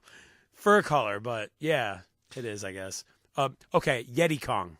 His species is Apsidius, and the funny thing is, this was the first one that I noticed there was a species to before I saw the Tristegosauratops. Yeah. So I was Googling Apsidius like a madman, trying to find anything on Apsidius, and I couldn't find. And I'm like, oh, these are made up. Oh, Tristegosaurus. Okay. Yes, they all have a made-up species name. You mean name. Tristegosauratops isn't a real thing? In Jurassic World, that was Henry Wu's next project. Oh. It's even bigger than the Indominus Rex. Oh, God, when will you learn? Sits you down, pours you a cup of tea. You people. And I'm naming this dinosaur the Dinofriosaurus. After Vinny D'Onofrio? Yes. We already got the H. Macysaurus, so... Hey, why not? Kingpin can have a fucking dinosaur if he wants a goddamn dinosaur. Dr. Wu just has his own private island. Site B is now Dr. Wu's laboratory of horrors. All the failed genetic experiments, and there's like a half William H. Macy, half Spinosaur that's like, kill me. Kill me. It's got a mustache. He's become Dr. Moreau. There's a Jeff Goldblumedon that's just like... I have no right to exist. No right to exist. Life finds a way, but right now I'm kind of wishing death would find a way. It's kind of funny. There your Jeff Goldblum kind of sounds like your Barack Obama. There's more hands. There's more hands. More hands. That's what you do. You sell it. You sell it. If you want to do an impression of me, you've got to sell it. You've got to sell it. You've got to sell it. Put it on Lunchbox. Blizzard lived up in the mountains and was frozen in a glacier for millennia and millennia until the meteor hit. That sucks. Change in climate melted him out. Well, clearly, I mean, tectonic shifts, and the plates were all just going nuts and haywire. So I'm surprised he didn't, like, die in the fall. Didn't break apart. I don't think we mentioned this. They're all immortals. Maybe that's why the humans worship them as gods. Because they're giant beasts and they're immortals and they have powers and and they would eat them if they don't. And maybe even if they do. I guess so, but I just feel like there's a few that probably shouldn't have any followers. like these two, nobody liked them. Yeah, at least one of them. So Blizzard's noble, heroic, wise, and his main deal is he wants to undo the damage that was caused to Earth. It's weird, though. He's a guardian of natural evolution, and he wants to return balance to the Earth so the Earth can continue to evolve. But by fighting against change, he's actively fighting against evolution. Right. I don't know if he realizes this. He's probably one of those people that is like, yeah, I believe evolution, not organized religion. Stop worshiping me. You should believe in evolution. But he doesn't really know We're what going it to is. worship you. We're going to worship you. No, evolution. And they're like, we believe in evolution too. And he's like, you can do that? You can do both? He doesn't get it. Everything he knows about evolution comes from Digimon. He's like, look, all I'm saying is I didn't used to be a monkey. I'm a proud ape. I came from a dignified species of gorilla. He's a big blue-skinned, white-haired. He's supposed to be like a Yeti, I guess. Yeah, well, I think the only thing that makes him like a Yeti is that his fur is white and he comes from the snow region. That is a Yeti. And he's really big and he's an ape-like creature. Yeah, how much more like a Yeti does he have to be? He needs to be Craig? a little more like an abominable snowman. What was that word? Abominable. Got it right the second time, you bastard. You didn't. You still didn't. Is it abominable? Abominable. Oh, abominable. There you go. I thought it was abdominable. Nahasapima pedalon. It was Now, did stomach. I get that right? Yeah, you did. I did? Nahasapima pedalon? Yeah, Nahasapima pedalon. Dude, I told you, it's been over 7 episodes. I don't know how long it's been. I don't know. There's a chess episode. Nobody cares about that one. I still got that shit. I still got it. I told you I'd never get it wrong again. I want you to, in 50 more episodes, I want you to quiz me on it. Episode 154. Don't forget, Craig. You better surprise me with it and be like, oh, hey. You know I'm going to forget. It's not going to happen. And you're probably going to not forget, and you're going to bring it up. And I'll be like, oh, yeah, you said something about that like 50 episodes ago. So Blizzard ends up being like the leader of the virtuous beasts because they kind of team up, more or less, in the story. A lot of the story is kind of vaguely defined. There is a comic series that illustrates it, but the comic is clearly its own canon. So it's curious. I don't know. You know me, I like to consider everything canon. So we're going to talk about the comic in a little bit. Oh, why not? Much like Sub-Zero, or is it Bobby Drake? He can manipulate and control ice. Oh, Iceman? You bring an Iceman into this? With his Marvel vs. Capcom? He's got moves such as Mega Punch, a punch to the head, of course. False Punch, where he fakes him out and doesn't hit him, but it lets him like dodge projectiles. Is that something and that shit. Sub-Zero does? Mega Punch. My Pokemons do. Yeah, Mega Punch is great. Normal. Freeze Breath, of course, where he shoots a blast of ice breath that freezes the opponent's solid in a block of ice. Oh, that's something Sub-Zero does? And then you go up and do combo. But he doesn't do it with his Uppercut. breath. Sub-Zero does like an ice Hadouken. Well, yeah, but he still freezes the opponent. There's Ice Geyser, where he creates a column of ice, which hurts and freezes your opponent. That sounds like an RPG move. Punching Bag, where he just grabs the opponent, stuns him, and just starts... You can just keep punching him, using him as a punching bag. Sounds like a Fight Night Round 3 minigame. Air Throw. You can figure that one out for yourself. He throws somebody in the air. Is that what it is? Close. You have to Google it. Hanging on a cliff. And Slam Fling, which I'll just leave that one up to your imagination. Sexual. And, of course, Chomp a Human.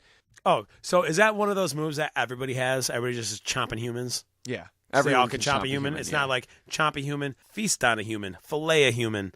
Like So they don't all have different human killing. They all have their own unique ways of doing it. Like Sauron flips him up with his tail. One of them I think it's Armadon flips him with their tail. Sauron just bends down and bites him. The gorillas pick him up and eat him. Like in Rampage, all another different. awesome podcast we did. Seriously, though, in fighting games, the only thing anybody cares about is the fatalities. At least in games that have fatalities. I don't know if they're called fatalities in this, but I kept seeing Primoralities. I see them referred to as fatalities a lot online. But Finishers. They're finishers. They're finishing moves for sure. The first one he has is the brain bash. He just basically grabs the guy by the back of the head and just punches him repeatedly in the face. Beats them into the ground and literally punches their brains out. Yeah, and punches their face out. The next one, he stole this from Jackie Gleason. Bam, boom, straight to the moon. And then his next fatality crumpled him. But that's just wishful thinking. To the moon, though. And then he basically does a punching bag and then winds up, like, where he picks him up and punches the shit out of him. The way Ronald McDonald will wind up to throw a baseball. And then he just punches him so hard they go flying into the air and all the way into the background. Looks like Team Rocket's blasting off again and shit. Oh, yeah, it does. It is exactly just like that. Ding! Only this one, they die. But his last fatality is the best one. Yeah, so he felt bad about the whole straight to the moon thing. Wanted some redemption. He's like, I don't do that anymore. I'm a changed ape. Redemption. He sends his opponent's soul to heaven, leaving behind only the skeleton. So apparently heaven is a thing. Blizzard is a god. And he just sent him to heaven. He like... Nomine patri, and then just his soul just rises up from the body and leaves. And you go, "Aw, did he help him? Is that a good finisher?" I gave you peace, brother. You are now with the flying spaghetti monster in eternal peace. What dinosaur fighting game wouldn't be complete without basically a velociraptor? Talon's my favorite. Talon's my favorite. That's who I was going to say was my favorite. Yeah. Patriarchal father figure of... Talon is the coolest looking. He's followed with a very, very close second by Vertigo. I love Vertigo, and we'll talk about why when we get to Vertigo. Oh, yeah. Yeah. But Talon was always my favorite. Looks super cool. Well, raptors are cool. Raptors are dope and looks cooler than the average raptor. It had the feather crests on its head, which Jurassic Park didn't have that, and that was everyone's main raptor fix at the time. Yeah. So. Well, the best part, obviously, about him is he's the smallest character. So projectiles, most of the projectiles just went right over his head. Yeah, which just is pretty awesome. It was almost like cheat. Talon is the last of the virtuous beasts, if we're considering Sauron neutral, which we are. And he is the god of survival, also a deity of protection, harmony, and air. Ooh, air. And he's not actually a velociraptor. Is he an airbender? That will be dope. Oh my god, I'm picturing him doing... He learned Tai Chi from Armadon, because they're both virtuous gods. Both and then when he did it, it did airbending, and Armadon was like, wow, that's really impressive. Somebody should get M. Night Shyamalan on the phone. Maybe they're like the Beatles. Armadon's the one who does all the meditation, and so he tried to get the others into meditation, and then Blizzard. So Armadon's Ringo? I don't know. I don't know. I don't know the Beatles. No, Craig, we're not talking about the raccoon Beanie Baby. We're talking about the Beatles. You know, Jimmy, Ozzy, Morrissey. Wait, Ozzy Osbourne? Tom DeLonge. Supergroup. Jimmy Page? Who's Jimmy? Jimmy Neutron. You're thinking of Odd Future Wolf King. Killed them all. Yeah. Talon, though, is not a velociraptor. Talon is a velocisaurus. Oh, because it's like the same thing. Why would they not just call it a velociraptor? I guess because they had... I actually like that they made up their own species names. Right, but, I mean, they're like, how do we make it the same but different? Velociraptor, Velocisaurus, what's the diff? He's also like 16 feet tall, so velociraptors were like 4 feet tall. Oh, okay. But perhaps. Has a sick, like, orange with black stripes like a tiger color scheme with like a white underbelly, white feet, also kind of like a tiger. Yeah, he looked slick. So cool. And then white feathers on his head. And it's cool too because there's production art for Jurassic Park where the raptors were at least one point conceptually imagined with a pattern just like that, with a tiger skin pattern. Oh, no way. Which wouldn't be that hard to believe. I know it's mainly used to conjure up our archetypal imaginings of predators that we would, have in our subconscious to avoid. But Yeah, look it- like tigers. just like zebras, it blends them in with tall grass. So that's why, to an animal's sight, it's more difficult to tell the difference between a tiger and the grass around it if it's stalking through the grass, or a zebra, being stalked. Because it has stripes. There's also, the alternate color for Talon is like white. There's also one that's like mustard yellow, but that's boring. That's boring. That's mustard. The pure white one, though, that's fucking cool. Yeah, Snow Talon. The abominable Snow Talon. Nahasapima Pedalon. Apparently, Bless you. apparently Talon was actually still alive and awake. I think Talon's the only one that wasn't in slumber. Well, yeah, he couldn't spend any time sleeping. He's got to feed a whole bunch of kids. you got kids, you got mouths kids to feed. He needs to have jobs here. I think Talon was just chilling, though, and was interrupted from his chill family life. He has a pack of raptors. He has many wives. He has children. He lived kind of in peace in this, island off the coast of New Zealand or something. Beautiful, lush rainforest. Of course, it's New Zealand. They're just waterfalls, lush foliage Middle everywhere. Earth. New Zealand, New yeah. Zealand. Totally. And this meteor just fucked up his peaceful life with his raptor clan, and he's fiercely protective of his raptor clan. So Oh, yeah, those are his babies. his motivation is basically It's just family. protect my family, protect my followers, eat a few of my followers. But that'll make me lose points. So I try to eat the other people's followers, because fuck them. They're not following me.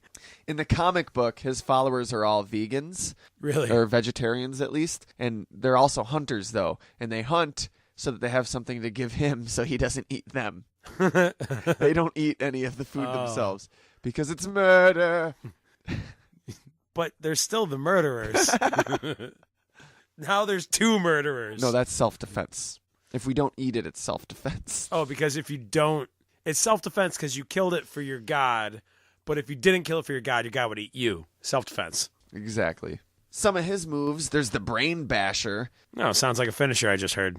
Pounce and flip. A lot of these are he jumps on to the opponent and starts and attacking scratches. them. Frantic Scratch, Fury, scratch. where he just becomes a blur of claws like Tasmanian Devil. Snit. Slasher. Face Ripper jumps on the opponent and just starts biting their face like he's on fucking bath salts. Would have been better if he just used his talons to take his face off and put it on his own face. I'm wearing your face. Jugular Bite, which is where he jumps on them. Self-explanatory, right? Yeah, he bites their forearm. What does he think he is? A pit bull? Oh, I know. It's not the breed. He can also run forward or backward really, really fast. And, of course, chomp humans. Okay, is he the one character who's one of his special moves or combo moves is run? Yeah.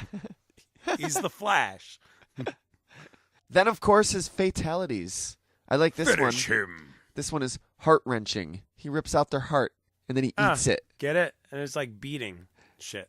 And then he eats it, though. So it's even worse than Indiana Jones. He's like, rip out the heart, and then there's a part 2. And you're standing there with your heart ripped out, and you're like, there's a part 2? And he's like, yup. Nom, nom, nom, nom, nom. This is the sequel. He's saying Kali Ma, taking the heart out. See, that guy was supposed to eat the heart the whole time. He also has one called the Shredder, which is kind of, again, self-explanatory. Just basically he goes all Tasmanian Devil mode and just starts zip, zip, zip, snip, snip, snip, or go just going in a blur Just around the tornado him, of claws. shredding him left and right. Clawnado. Ooh. Can't take that sci-fi. Copyright Nate and Craig. Yeah, I can't take that. Our movie. Maybe we'll sell it to you. Contact us. P.O. Box 15039. So in this movie, it's like there's cats, there's raptors, there's anything with claws. Wolverine is even. There'll be one part where Wolverine's in the tornado. And Oh, man, it has to be a tornado now. But definitely, he's like, what's all this, bub? definitely stars Tara Reid. That's a must. I'm putting my foot down. No, Mina Savari. Okay. They're like the same person. But at least they're both in a movie together. But then we can get Kevin Spacey. He'll be like, no, I'm not doing that. We'll be like, Mina Savari's on board. He'll be like, And his last fatality, not Kevin Spacey, Talons. Kevin Spacey has the best fatalities. Lex Luthor. His last fatality, Stampede. He whistles, summoning a ton of younger raptors who just jump on and shred the opponent to smithereens. It kind of reminds me of like Jurassic Park 3 with little Pachyosaurs like just going and destroying everything. Not Pachy. Compies. Compsogothuses. You're thinking of Pachycephalosauruses, which are the ones with the dome heads. Yeah, sure. I just fucked up is all it is. I meant compies. Tristegosaurus. I was making up a name because in this universe they're called Pachysaurs. They're really elephants. Little tiny elephants. Then there's the neutral god. Oh, the one and only neutral virtuous. Sauron, the god of hunger. Sounds evil to me, though. God of hunger. Yeah, that sounds bad. It's almost like a Buddhist thing. Like I'm hungry. I'm hangry. Yeah, he's so hungry. He's angry. Also a deity of thirst, eternity, water, and hangriness. Well, to be fair, his superpowers come at a price. His immortality, it comes at a price. He must feed off the flesh to stay immortal. Unlike the other guys who are just immortal for no reason. And just feed off flesh because, it's murder. And they like that. They're into that. It comes at a price. They're basically like Robert Smith. All these other dinosaurs are like, if Morrissey says that meat is murder, then I'm going to eat meat. That's how much I hate Morrissey. So I'm just going to eat people. How do you like that, Morrissey? And Morrissey's like, well, I think it's awesome because it's humans. Just don't do it to animals. Kill all the humans. I don't care. He's like, actually, you can kill it. If an animal kills an animal, it's not murder. It's cool. No, seriously, it's cool. It's cool. When dinosaurs kill other dinosaurs, it's not murder, it's cool. It's nature. And it's cool. Nature is cool. Sauron is like a big yellow T-Rex, kinda. His actual species is Pteranodon, but not Pteranodon like a flying pterodactyl. Not Pteranodon with a P, but Pteranodon, Taranodon. Just a made-up species. He's basically a T-Rex, a big yellow T-Rex with purple stripes on his back. Yeah, he is cool. A giant T-Rex is never not fun to play with. Yeah, I agree. And his followers all wear purple, which is just like anyone who wears purple is probably cool. Purple's a pimp-ass color to wear. As we said, meant to be neutral. He's an anti-hero. He's got this... Oh, he's Deadpool. Appetite. Apparently he has the most followers, like Deadpool. Deadpool. People that believe him to be the most powerful. And he pretty much just wages war because war means tomorrow's lunch. So...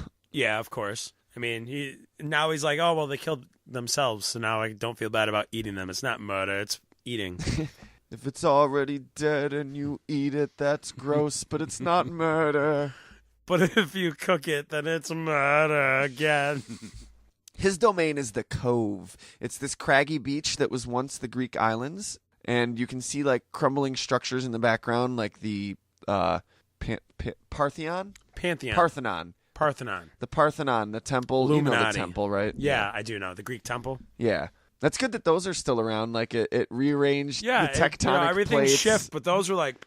Primordial rainforest sprung from the ground, but the Greek ruins... I am honestly impressed with their infrastructure. The pillars were really a thing. White House didn't last, but, whatever. His moves, he's got Primal Scream, where he roars, and it creates a force field around him. Some Scarlet Witch shit. It's like in that movie. The Sandlot? No, I'm thinking of a different movie. It's Primal Rage, 1988. No, but great flick for some reason. Is it? About I've never seen it. Baboons and shit. Is it? It's a zombie movie. So it's a zombie movie? What? Basically, like a rage virus thing. What? It's like it was what I realized in 1988. 28 days later, like basically stole from them the idea of the rage virus. Yeah.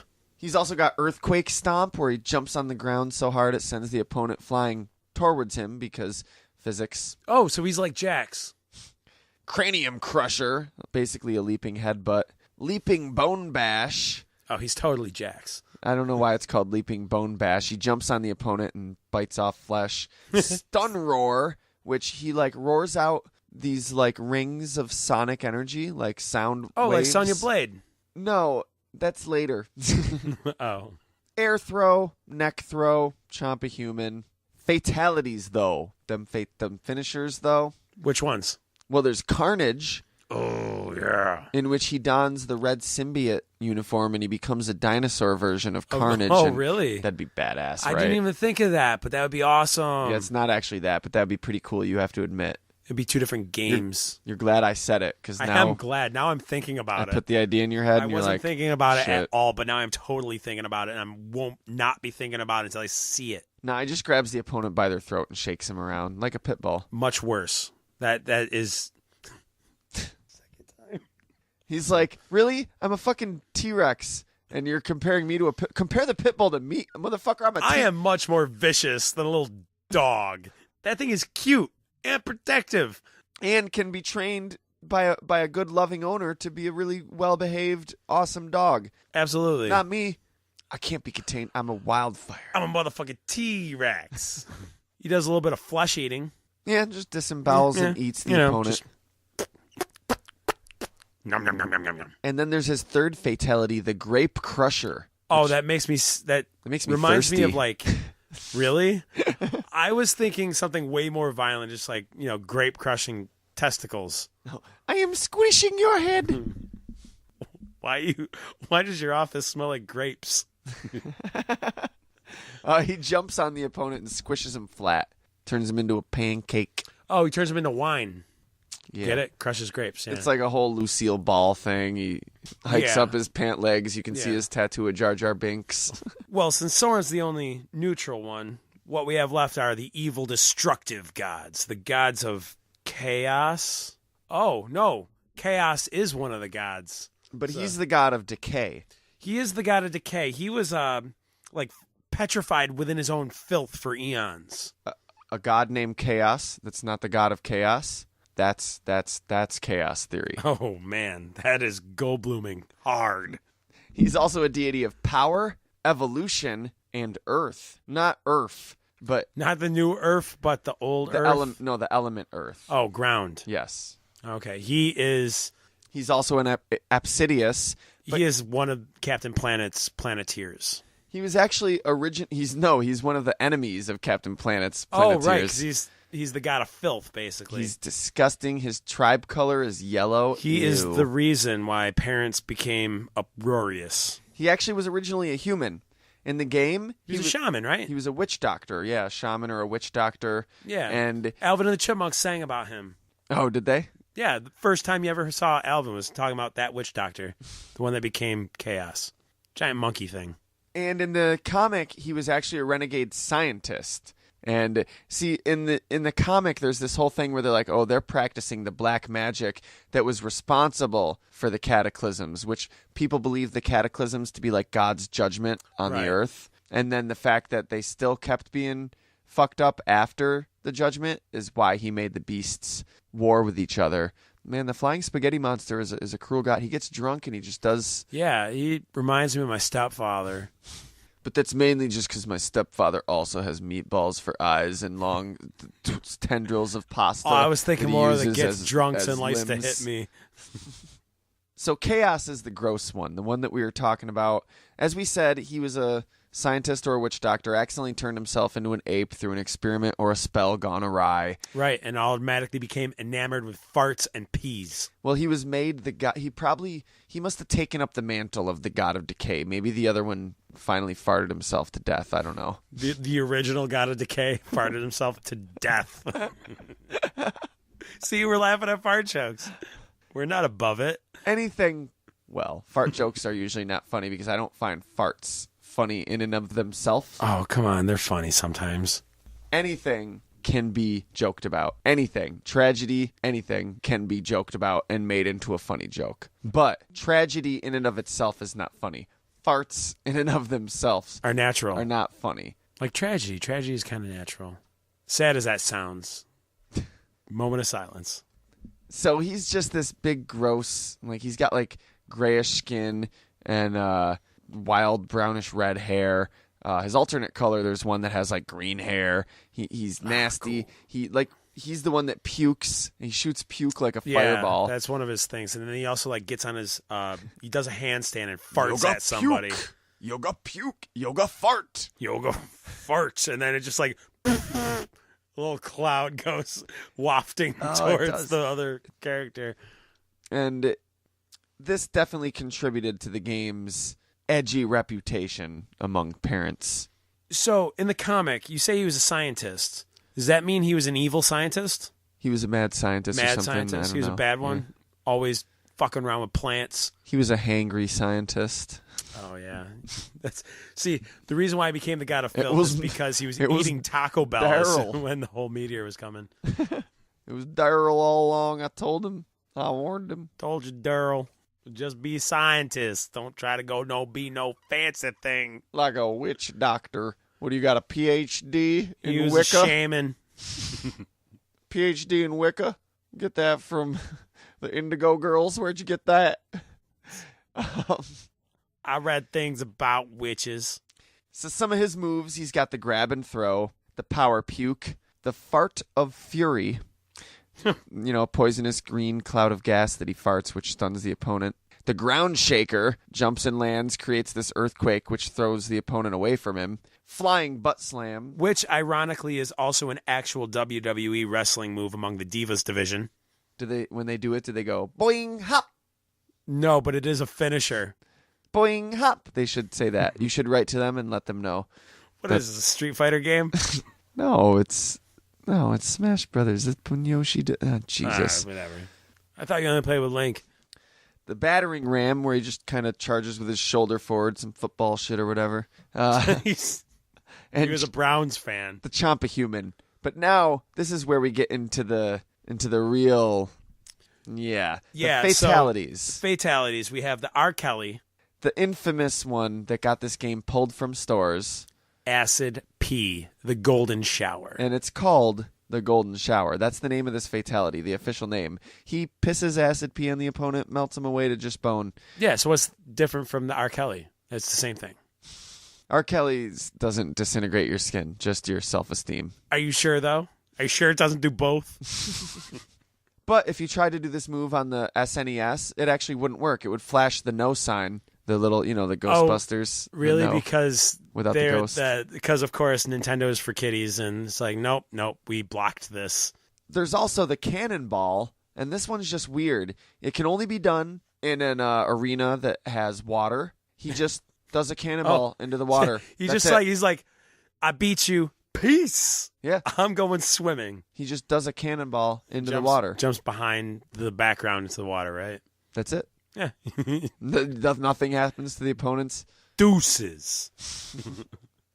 And then there's the churl. The churl. The chud. Spelled D-A. The churl. He does this really slow power puke, and then he walks off the screen, and then comes out the other side like he Pac-Mans it, and then he sucks the puke back in. Oh. And the opponent's so grossed out by it that they die. Oh, God. Yeah, I would too. It's pretty gross. Okay, not only did you just puke, but you puked in a matter that it just levitated and floated across the screen, and then you teleported like you were Nightcrawler or some shit to the other side and Pac-Man. Caught it. Like he was Pac-Man. And then you caught it like he was Pac-Man. Like it was Two Girls, One Cup. See, once though, when they put him in Smash Brothers, he was taken out, but in the beta. But he tried that move on Pac-Man, and it's supposed to gross him out so bad that they die. Pac-Man was turned on by it. Went waka waka. And Chaos was disturbed. Waka. Chaos was disturbed by the fact that Pac-Man was turned on by it. Waka waka. He was like, "Oh, even I'm not that gross." And it's called the churl because it's a Dutch hurl. I don't know. When you go Dutch, you pay for yourself.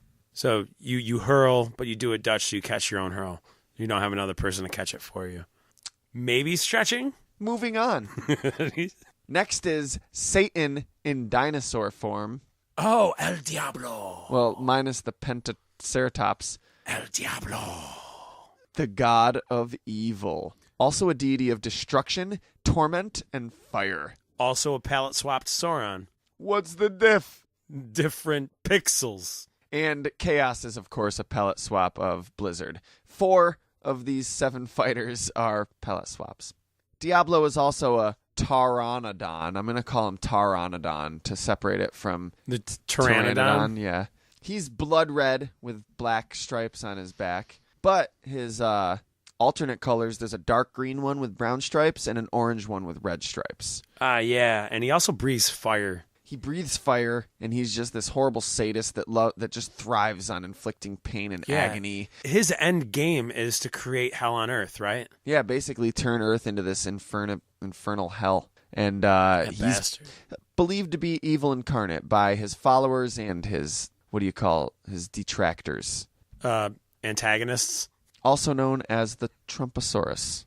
Oh. He's the leader of the destructive beasts. The comic basically kind of follows him going around and... Oh, so they break off into teams, basically? Well, he goes around and just either kills beasts or gets their people to submit to him. He teams up with Manipulates Vertigo. the other ones to... He's the one you can't control. He's the Zool. Some of his moves, Fireball, Yoga Fire. Torch, where he shoots a little burst of fire from basically flamethrower in Pokemon. Yoga Torch. Hot Foot, shoots fire at their feet, knocking them down. Yoga Hot Foot. Mega Lunge. Pulverization, where he leaps into the air and just stomps on the opponent a few times. Pulverizes him. Crumples him. This one's cool. Inferno Flash. He can actually friggin' teleport in a flash of fire, hitting the enemy as well as stunning them. Oh, do you think Scorpions, they stole that for Scorpion later on in other MK games? No, because Mortal Kombat was already out. But that move wasn't a Scorpion move until later on. Where he could teleport? I'm pretty sure it was. Teleport through the flame and, never mind. Never mind. Forget it. I'm done. But as his finishers, they all kind of had to do with fire, like setting someone on fire. Incinerator basically breathes fire on him and torches him to death. Yeah, Fireball, he just spits an extra big version of a fireball. A giant fireball and torches him to death. But the next one's pretty cool. Infernal, he stomps the ground so hard that a fissure opens up and he sends his opponent falling down into a fiery hell. Oh, God, that one is different. It's metal as fuck. And then he chugs a Budweiser Metallica and then crushes the can on his forehead. Oh, my God, because that's how you know he's metal. And then him and Armadon bond over their love of heavy metal music. Oh, yeah, Iron Maiden. He's like, you like Iron Maiden? He's like, that's for pussies. He's like, look, just because I meditate and I do yoga and I'm really chill doesn't... I eat people, and yet you're surprised that I listen to Metallica? Diablo is more of a Cannibal Corpse kind of man. No, Sleeping with Sirens is Diablo's favorite band. No, I don't think so. I don't think Sleeping with Sirens want to be associated with that. Well, that's not up to them who chooses them as their favorite band now, is it? I just don't agree. I don't think he'd like them. Last but not least, Vertigo, the goddess of insanity. Also, a DC villain. No, Craig, this is a different character. Same person. Also, a movie. Also, Hitchcock. Starring Shia LaBeouf. No, that was Jimmy Stewart. No, I could that see was where Rear you would Window. Get confused. Yeah. Because Shia LaBeouf was in Rear Window. Yes. Yeah. He was a baby. What if his first role was Rear Window years before he was born? Ooh. So Shia LaBeouf's finishers are... No. Vertigo, as I said, my second favorite. Your second favorite? Very, very close second. I love Vertigo. Also a goddess of mysticism, sorcery, and the moon. Well, she was kind of the one keeping all the other ones frozen, right? No, not... There's like some bullshit about that. She was suspended on the moon. Yeah, something... Well, and when she became unsuspended, all the other ones also become unsuspended. Something like that. Tidal waves. I don't know. Moon bullshit. Neil deGrasse Tyson's going to have to explain this one. You're going to have to listen to Star Talk podcast. But she's a Cobranicus. That's her species. Basically, like a cobra dinosaur. She's got like the body of a Dilophosaur, but the head of a cobra. Body of any type of kind of carnivorous, two-legged bipedal dinosaur. And she's got like a long neck, though. Kind of like a Plateosaurus. They were two-leggers with long necks, but they were kind of like a giraffe. Yeah. If a giraffe had the head of a cobra and the body of a velociraptor. Yeah. So basically not like a giraffe. Well, the neck thing. They have the neck. Super badass. Kind of darker blue and lighter blue. Like lighter blue with darker blue spots and stripes. Head and face totally like a snake. Like we said, basically a snakeosaurus. Yeah. She's got a retractable stinger on her tail, which is pretty cool. Ooh, like a scorpion. Yeah. But not retractable. No, it is retractable. I mean, hers is retractable. The scorpion's not. She's super magical. She has like mind control powers. And her followers are like this fanatical cult. Why would she have followers? She's like the epitome of It's evil. like H.P. Lovecraft Cthulhu shit. I guess you're right, because why would he have followers? Her domain is the tomb, and it's basically like Stonehenge. You know where Stonehenge Yeah, is? yeah. It's also the burial ground for the Put there petrified... by aliens, yeah. Put there by aliens, yeah. What's by aliens? The Stonehenge. Is by aliens? Is built by it was aliens? built by aliens. Put there by aliens, yeah. Probably not. Yeah. No, Probably- probably was. Probably by Yeah. people. Probably not by people, because, people can't That's carry impossible. things like that. You explain it for me. Pixar, it didn't happen. It's also, though, the burial ground for all the petrified enemies that she's vanquished. So you can see other dinosaurs and apes turned into stone, half buried in the background. She's kind of like Medusa. There must have been other beast. Maybe they were just regular dinosaurs and apes, not bestial gods. Probably the ones that didn't have superpowers. So as you said, she was banished to the moon. This is weird. This is where we get into the backstory. Basically, millions and millions of years ago, before these creatures and beasts were all imprisoned and detained, this sorcerer from another dimension named Balsaphos, he was looking around just like peeping in on other dimensions, being a creep. And he saw these creatures. They're referred to as Draconians. I don't know if like Blizzard, and I guess Chaos wasn't around, and maybe Blizzard's separate, so it was mainly just the dinosaurs. I don't know. But they're called Draconians, and they were warring, and he was like, oh shit, this could end up posing a threat to the rest of the galaxy, or, my dimension or something, so I better go intervene on this. But he was unable to slay any of the gods directly. Of course not. He could try to use his magic, but then Vertigo's magic would get in the way. God damn it. But he was able to fucks with Vertigo on a magic level. So he did that for, I guess, centuries they battled. And finally he got the one up on Vertigo, banished her to the moon. Once he banished her to the moon, that's where he was able to enforce a Bonds of Forbidding spell on the other creatures. And they all got imprisoned. But he had visions that millions of years later, the cataclysms would happen and they'd all be free to war again. So that's what started it. That's what was really behind it. The Death Meteor. I love Vertigo, though. She's associated with the moon, which is like associated with lunacy, craziness. Lunacy. Yeah. And magic. The moon's always been associated with magic. Magic the Gathering, of course. Exactly. The moon's always been associated with Magic the Gathering. Because you play at night. It's not, but...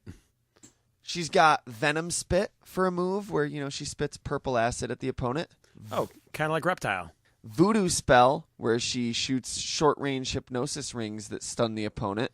Oh, kind of like Sonya Blade. Does she also have a scissor kick? No scissor kick. Ah. Totally scissoring right now. She's also a god of lesbianism from the Greek island of Lesbos. Of course, the only woman has to be a lesbian. Well, she was the only woman that wouldn't really work in her favor. I guess now, not. would it?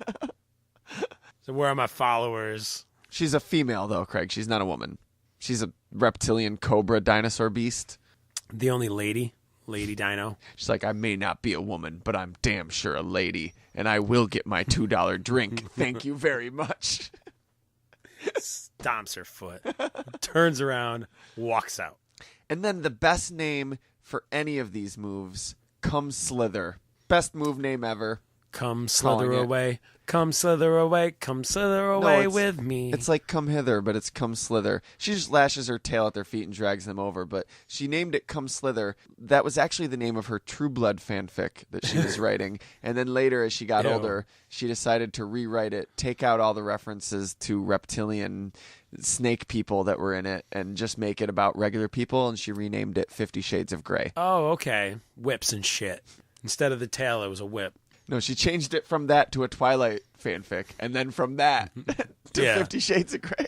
Okay, I understand. There's scorpions jabs the opponent with her tail stinger, but fatalities. That's what we're here for, right? Yeah, she goes all Medusa on people and petrifies them with her voodoo shit.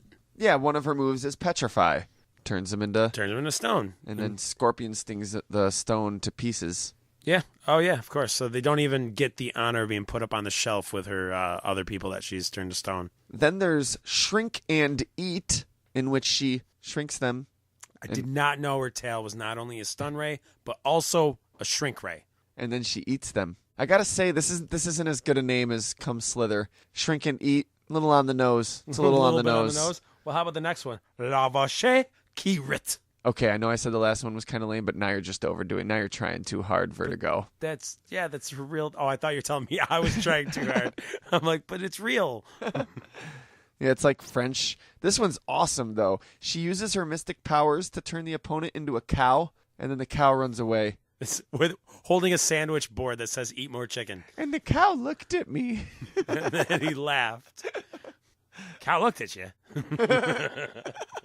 So the final battle of this game, basically, you just fight all of the beasts in a row. Oh, everybody at once. Not at once, but in a row.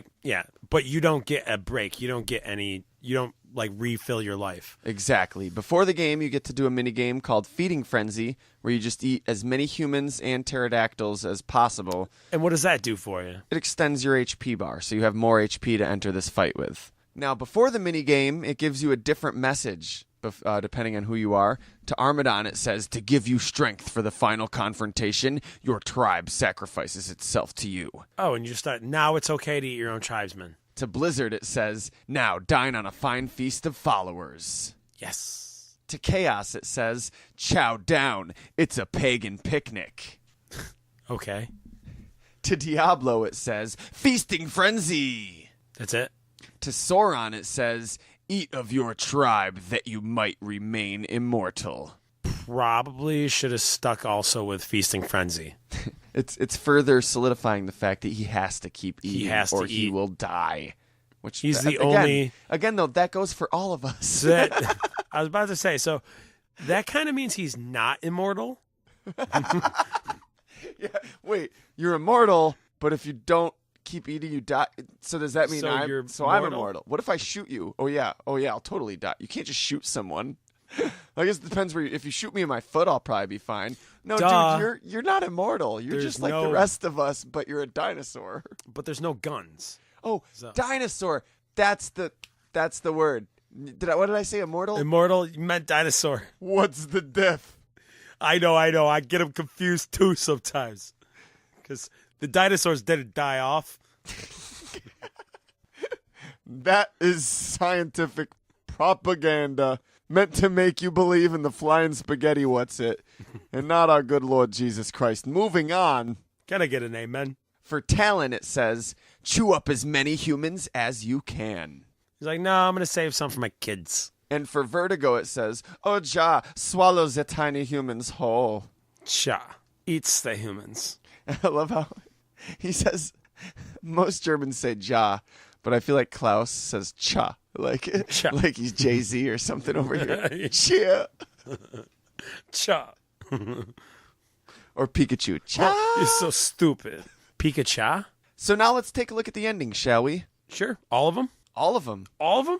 That's the thing about fighting games is they have a bunch of different endings. Everybody's got a different one. And you don't know which one is canon until the sequel comes out. And then you've got to piece it together. Right. Mortal Kombat, like Liu Kang's was the real one. It's always Liu Kang. Just apply that. It's always Liu Kang. It's always Ryu. It's never Chun-Li. It's never. So does this mean it's supposed to be Armadon? Vertigo. Armadon? Or Blizzard? Armadon? Blizzard's the leader of. Is it Blizzard? Yeah, probably Blizzard. I don't know. So the first ending we got here is Armadons. For over 1 million years, Armadon had lived peacefully in his cave beneath the Earth's crust, telepathically linked to the biomass. Sounds like this is his beginning and not his ending. Yeah, right? The cataclysms and the battles for supremacy over the changing planet tortured him, so he rose up to settle things once and for all. And fought, which we just did. Now that the threat has passed, he settles. Here we go. This is where we start. He settles down into the ground to enjoy some well-deserved rest. Oh, what the fuck? He's just gonna nap? He's tired. It's All that- murder. all the that shift fighting that was I just murder. worked was murder. The land is scarred, but calm. At least for now, ellipses. Until the next game. Yeah, a lot of these endings, they were very ambitious, and these endings point towards a sequel that never happened. The next ending, of course, is Blizzard's, the big white ice ape. Why's it gotta be white? Why's it gotta be white, though? Blizzard is a noble god, a benevolent one. The essence of the animal spirit, frozen for millennia at the heart of an immense glacier in the Himalayas. Blizzard was released when the Earth met the great meteor in the sky. He lived high in the mountains, descending only when threatened. And with his animal power and age-old wisdom, he was unfrickin' stoppable. Again, this is his beginning, not his ending. They wait till the ending to tell you their beginnings. Right? With no threats remaining. So wait, you could choose a character and you'd be like, oh, this is my favorite character. Hell yeah, I'm about to beat the game with them. I love this character. And then you finally get to the ending, and then you finally beat the game with them. You pick Talon, you're like, that's my favorite. I love them aesthetically. They got cool moves, fight to the end. And it's like, Talon was a member of the KKK that really hated gay people and anyone with a different religion or opinion than his own. They were very obnoxious. What? That stinks. They were rude. Nobody liked them. They were lonely. They didn't even have any followers. Those were protesters gathering at their feet. They're a total dick, and you're a dick for identifying with and playing as them for the last 14 levels. He's bad, and you should feel bad for playing with him. The end. So, no, it's... Honestly, this is kind of boring, because with no threats remaining, he returns to his mountain retreat. One Just day, goes though, a new force will invade his land from across the endless ocean. But ever since he won, he will go home. So wait, yeah, all we got out of his ending was that he goes back home.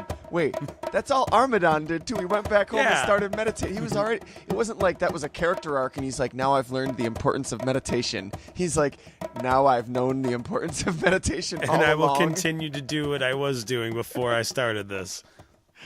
Well, maybe Talon has a cooler ending. Maybe the next virtuous god on the list has a cooler ending. But just thinking like what Talon is makes me think it might be a little bit of the same. Well, I mean, you got a veggie eater, you got a mammal, and now you've got a hunter. One of the most vicious dinosaurs known to man, but it's a virtuous beast. Yeah. Go figure. For eons, Talon was a great chief of a raptor clan on a hidden South Pacific island. Here we go with the beginning again. Back to the beginning. When the great meteor rearranged the continents, Talon's island was brought in contact with the mainland. Uh-oh, looks like he's gonna have to rearrange his attitude. Oh, so I'm thinking maybe the South Pacifics went up into the fireball in the shift. It shows you in the game. I don't remember Where they're from? Yeah, no, he was in New Zealand, right? Or no, he was in the South Pacific, yeah. it said, yeah. Wanting to ensure the safety of his wives and children, he set off to eliminate all dangers of the clan's welfare. Begin game. At the end, now raptors live a life of luxury. Oh, yeah, they be driving them Benzes, son. They're chilling ham as a motherfucker, Yo, which popping is... Cristal. Can I say it's redundant? Because that means hard as a motherfucker, but that's on purpose. Okay. Purposely redundant. That was the name of my band in high school. We were Purposely redundant. Yeah, we were a pop punk band.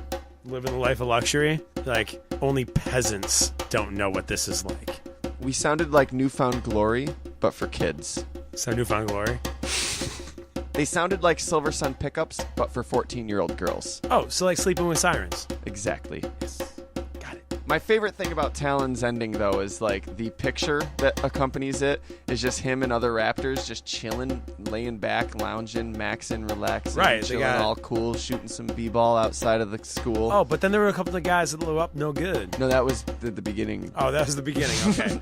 They took care of those guys. But- now they just sit on their stoop, boombox. Dude, in the background, they got pens, like fenced-in areas of humans, and there are raptors chasing humans around, like they're like their cattle. And one of the raptors has a net and is chasing the humans with a net, like So- Link, or Linkle, Like or Linkle. Linkle. I don't mean to presume that it's a male. He's chasing them like Link chases fairies.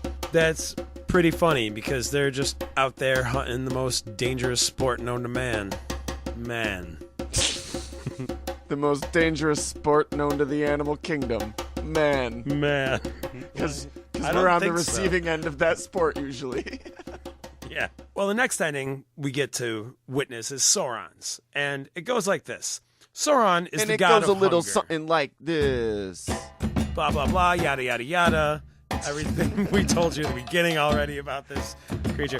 All right, Larry David. When released from his sleep of ages by the catastrophe, he soon realized that he must devour human flesh to remain immortal, just like we had already said. The hungry hordes of humanity worshipped him, but lived in dread fear of his presence. Many humans soon sought refuge with other rulers of the planet. Sauron had no choice but defeat the others in order to feast on their followers. Yeah, the comic actually explores this idea. Diablo defeats Sauron in the comic, and a bunch of his followers shift over to Diablo's followers. Sauron's followers are like Spartans, and it's heavily implied that they're gay. Oh, yeah? There's actually a point after they team up with Diablo where Vertigo's high priestess is trying to like seduce Diablo's like chief follower, and he's rejecting her advances, and she's like, "You've been spending too much time around Tothus. Tothus is the Spartan like leader." That's funny. But yeah, so there's this whole thing where when Sauron shows up at the ending of the comic, spoiler alert, he starts feasting on the people that betrayed him and switched sides. Oh, crazy. Well, now that he's devoured most of the land, he sets off in quest of new lands and new meals. So another Pokemon game, basically. Yeah, they were going to do another land with new dinosaurs. And in a 8 new gym leaders. Yeah. In a moment, we're going to talk about what they actually started producing for Primal Rage 2. And it wasn't that. But I'm getting ahead of myself. But we still got 3 more character endings. Yes, that's right, Craig. The destructive beasts. Fifthly is Chaos. Chaos was the mightiest witch doctor on the first continent. What continent? What? The first one. That's Africa. His greatest wish was to control the evolution of humanity. In his quest for power, he cast a mighty spell which backfired and turned him into a disgusting beast. Ugh. Forced to wallow in his own excrement for eons. Ugh, it's his own poop. Can't he just do it in a corner like an animal? During the cataclysm, Chaos prayed to Thrashti, god of Carrion, for release. However, to restore his greatness, he had to defeat all of his enemies. So I guess Thrashti must have been, he was supposed to be a witch doctor, so that must have been like the god that the witch doctor prayed to. Oh, okay, makes sense. I don't know. Now, his task completed, he regains control of his life and leads his tribe to greatness. Because he read the book, The Question. I don't know, what's that? It's one of those big self-help books, help motivate people to get their greatness back. One day at a time, Chaos. I'm not going to puke today. See, half of the book is actually blank, so you can write your own thoughts and dreams into it. Maybe Chaos wasn't crude and vulgar. Chaos just had an eating disorder. Oh, okay. Which he would pig out. He wouldn't eat for days, and then he would just pig out, and then he would puke on his enemies. So yeah, then it's not cool to make fun of him. He's got an illness. One day, though, his people will be threatened, and he will have to pursue power again. Dun, sequel bait. Dun, dun. Whew. Next up is Satan himself. Diablo is evil in its purest form. He was released from his fiery prison deep within the earth. Drawn by the pain and torment caused in the great cataclysms, now that he has conquered the planet, he lives to torture it. With none left to oppose him, he begins to burn the entire planet to the ground. Sparing only the cruel and vicious, he turns the world into a living hell. For centuries, he will revel in the inferno he's created, until at last his rule is challenged by a traveler from across the great sea. Again, sequel bait. Sequel bait. The picture, oh my god, the picture you see shows Diablo just chilling, making humans fight each other for his amusement. There's skeletons just adorning the arena. Yeah, he's chilling up there just like Shang Tsung. Yeah, more or less. And then, so it's a prequel to Mortal Kombat, too. Okay. Diablo is Shang Tsung. Last but not least, in fact, second best if you ask me, Ah. Vertigo. Long ago, a sorceress named Vertigo appeared from another dimension. Then, in a great magical battle during the Mesozoic Wars, Vertigo was banished to the moon by the Archmage Balsaphos. He was like, to the moon! I'm an archmage. What of it? The meteor crash, however, has weakened the old shields long enough for her to return and enslave the planet once again. Reveling in her victory, Vertigo has enslaved hordes of humans, having them build her an insane palace in multiple dimensions. Few minds can endure the torture, but there are plenty of humans. Whoa.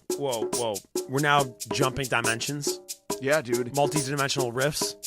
Dude, the picture is all trippy. It shows her. It's like this crazy MC Escher acid art fucking shit, and there's humans just clutching their head in madness. It's crazy. Oh, man. But They're one so day, dead, while man. practicing her arcane arts, she discovers a land where she is not queen. What?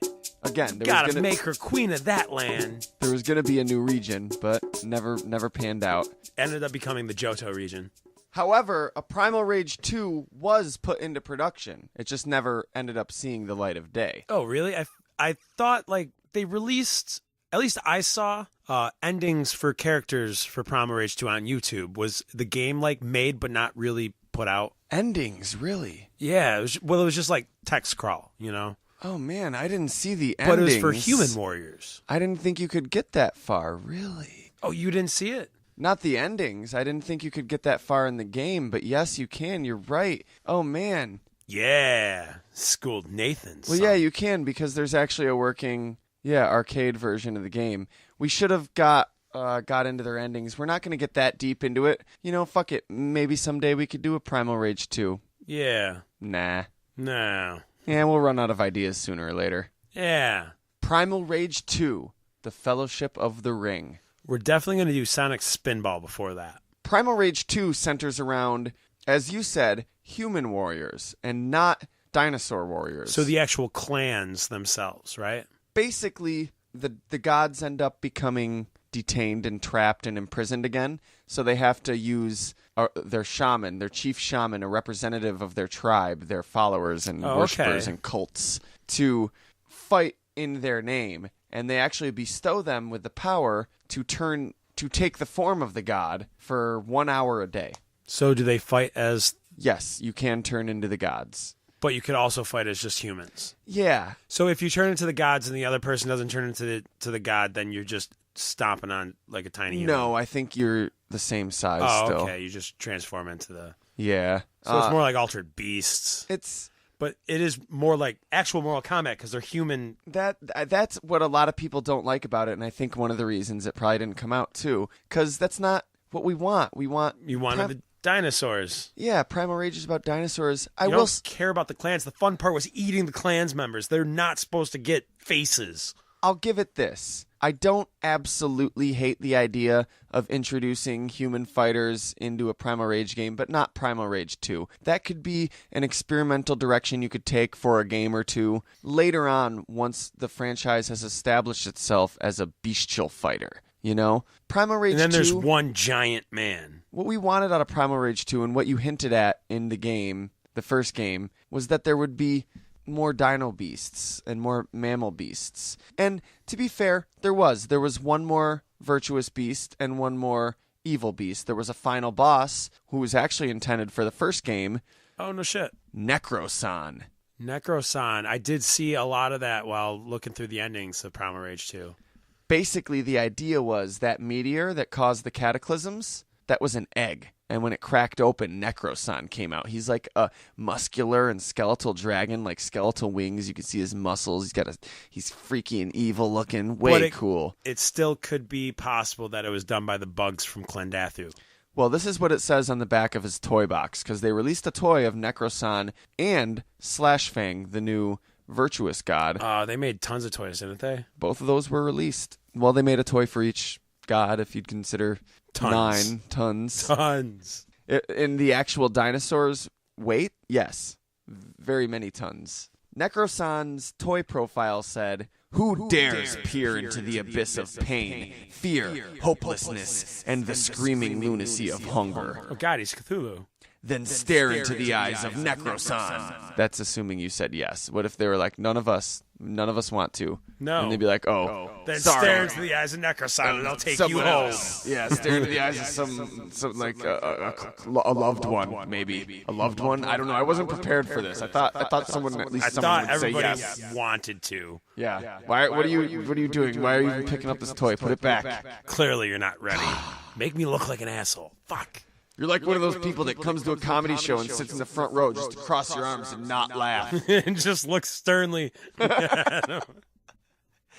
I do not approve of your jokes or Even your if you humor. don't want to, just work with my act. I'm up here. I'm putting myself on the fucking front line. Jesus. Yeah, I really hope that there's some amateur comedian that's listening to us right now and is like, God, I know that feeling.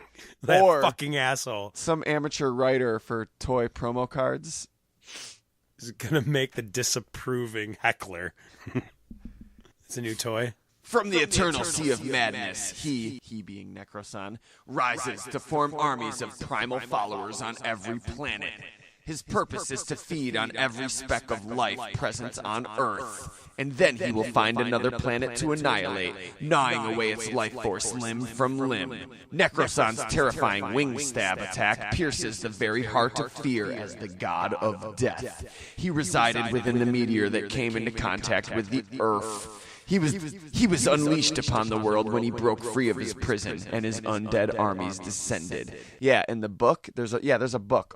A fucking novel was published in 1997, and in the book, it explores Primal Rage. Well, they were like, I guess since our video games canceled, but we put so much work into the story. The story needs to be known. Yeah, we'll hire somebody to write the fucking novel. Is Dean Koontz available? Yeah, he turns people into zombies, into the Walking Dead. Oh, man, Daryl's back. He's also bigger than any of the other gods. But didn't you say there was another character, like Slash Fang or some shit? Yeah, dude.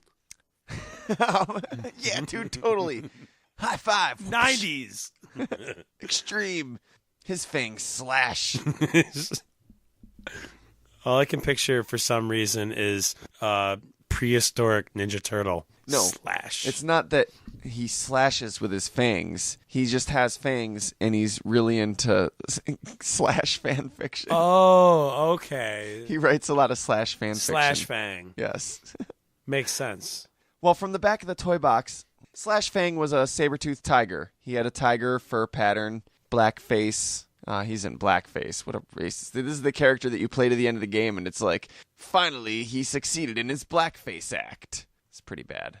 Oh. From the back of the toy box, it says, when the earth trembles beneath your feet, Slash Fang must be near. His greatest dino beast assets, even though he's not a dinosaur, his honor, bravery, and his ability to tear and rend his opponents with his signature saber-tooth claw attack. Saber-tooth Fang attack. Confident that there would be no honor in fighting enemies inferior to himself, Slash Fang was dormant in the beginning years following the cataclysm, but now he beholds Necrosan, an enemy worthy only in the vile disgust he unveils in Slash Fang. It is only a matter of time before an apocalypse of claws and jaws is unleashed in a final battle. Can you imagine somebody saying that in a toy commercial? It would be a long toy commercial, but I can't imagine it. Cut in between. They're just like on rocks. He's like, you're going down. Imagine he's with a Slash Fang attack. So we could get into all the characters that were the avatars of Primal Rage 2, but God, that's a lot so to many. do. There are so many. peoples. And again, this is something we could maybe cover in greater detail at a future time when we run out of ideas. But I will say my favorite avatar happens to also be the avatar for Talon. So it's cool that that was consistent. Word that you like both of them. I wouldn't have went with humans. I think it's about time for a reboot, a revitalization, don't you? Sure. I mean, there should be something. Just make it as an indie game, somebody, please. I think the problem, from what I read, is that there's no one knows who currently owns the rights, who holds the rights To Primal Rage? Yeah. So, hey, speak up. Yeah. Speak up, get paid. If you put it out there, they'll do it. You know what? Jurassic World's big. Dinosaurs are big. Let's hope for a comeback. They said in the development that a problem they faced and a reason they have a lot of pellet swaps is because they wanted to keep it bipedal, and all the bipedal like dinosaurs look kind of the same. Yeah. I call bullshit. There's so much you could do with it now. There really is. You could do feathered dinosaurs. Nowadays. Some more mammals. How about a giant sloth or a brontotherium, if you know what that is. If not, Google it. Make it bipedal if you want. I don't know. If you want. It would look funny, though. Pterodactyl. Fuck. You don't have to do just bipedal. Marvel vs. Capcom pulled off Amaterasu perfect. Yeah. So, I don't know. It'd be dope. I'd be down. I'd definitely be in love. One last thing on our list to talk about. There's some really cool, funny Easter eggs in Primal Rage. Oh, god damn. I love Easter eggs. Yeah, we're going back to the original. So, not Primal Rage 2. Primal Rage 2, like we said, never saw the light of day. However, if you really want to play it, you could go to this arcade in Illinois. I don't remember the name of it, but there's one. It is the only known copy in existence. They only made one cabinet? They made two. Two cabinets. No one knows what happened to the last one. Destroyed. The other Dumpster one. fire. But one of them showed up, and you can go to an arcade in Illinois. Google it. You'll find it. I can't believe it still works. I really can't believe it still works because kids were going crazy for that. The first Easter egg in Primal Rage, there was this thing where you would we're not going to get into the actual codes to do it. Again, Google's your friend. We're just going to talk about what they do. It's not 1998 anymore. You enter the code, you choose Diablo, and instead of worshipers following you around, there's one person running around in the background. It's Fergus McGovern. Who's that? He's the founder of Probe Entertainment. He produced like Mortal Kombat or something. Oh, this is like the Sega days of Easter eggs where they would put like creators into the game. Yes, they did it in Mortal Kombat too. There's a Fergality. Raiden can turn the opponent into a little version of Fergus McGovern. Oh, really? But see, in this one, he's totally red. They use an actual picture of his face, but a cartoon body, kind of like Saddam Hussein, you know? Right, right. And he's got horns and a pitchfork, and he's the devil. And he's just running around smiling in the background. There's another one where, like, if you play Chaos and you fart, like, right before the timer runs out and the fart is still in the air when the timer runs out, it's like on a level where there's meteors falling in the background or something. Instead of meteors, it'll be cows. I don't know what this game's deal is with cows. So that'll happen as time runs out? If the like fart that. is perfect? Go ahead, people. Try it. You let us know if that's it.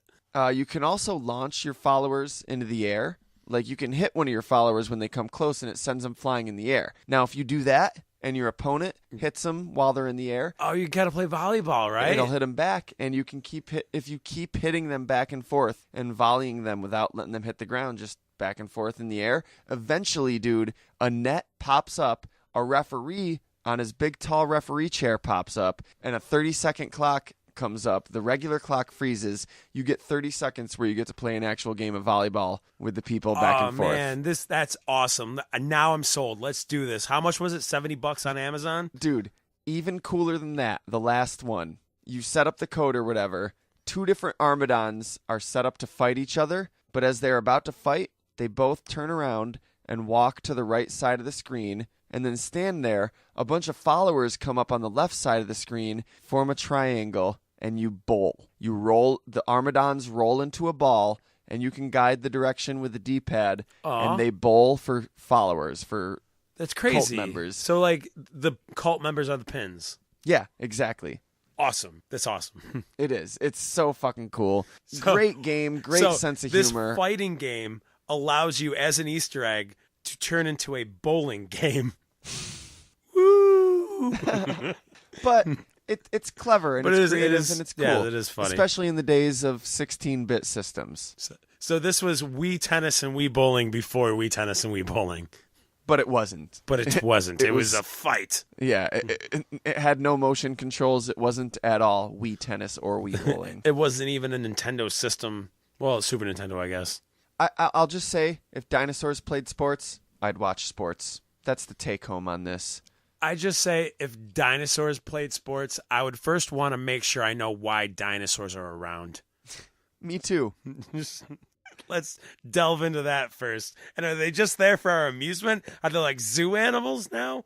Or are they a wild thing? You know what? I feel like a fucking zoo animal sitting here performing like a dancing monkey for you people. I got to go to bed. I have to work in 6 hours. Me too. Fuck. Guys, why do we do this? I'm working Anyways. 6 to 8, motherfucker. 6 to 8. No, I'm not working 2 hours. I'm working fucking 14. So I think I got to go to bed.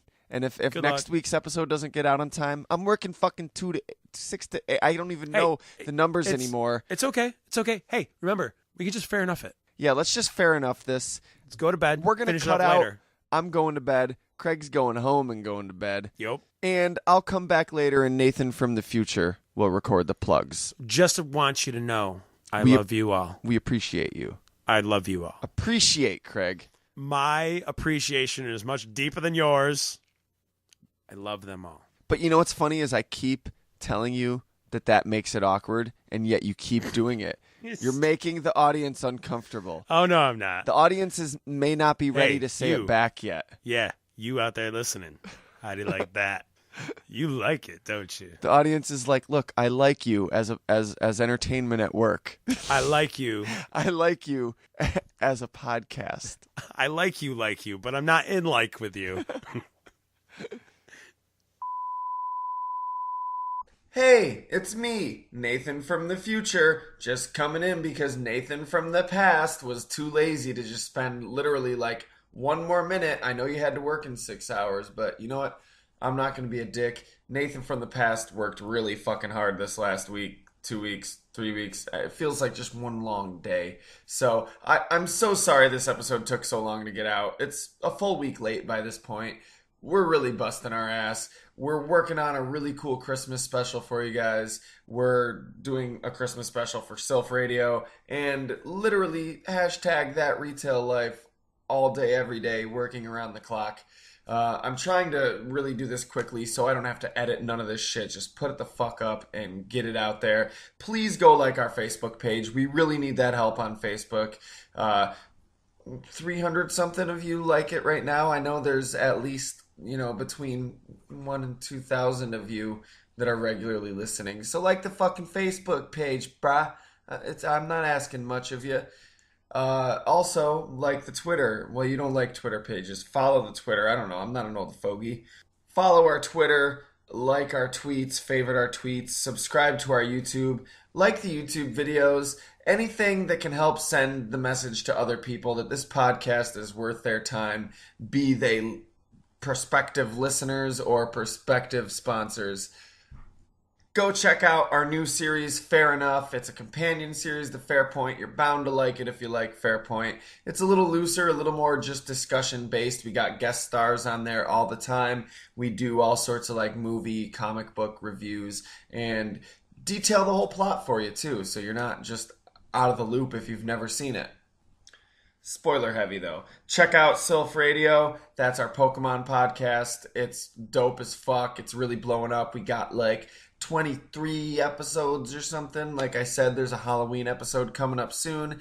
Did I say Halloween? That's how much sleep I've had these last couple weeks. The Halloween episode just went up. There's a Christmas episode coming up soon. Me and Brianna, go check the podcast out. Listen to some of our previous episodes. Are going to be talking about Christmas in Japan. How is Christmas celebrated over in Japan? So that's, we're stretching it a little bit. It's not actually about Pokemon, but I think it's about a topic that if you're into Pokemon, or even if you're not into Pokemon, you can go check that one episode out. And there's another episode or two I'm sure you can enjoy even if you're not into Pokemon. Fuck it. If you're not into Pokemon, don't check it out. I'm trying way too hard at this point.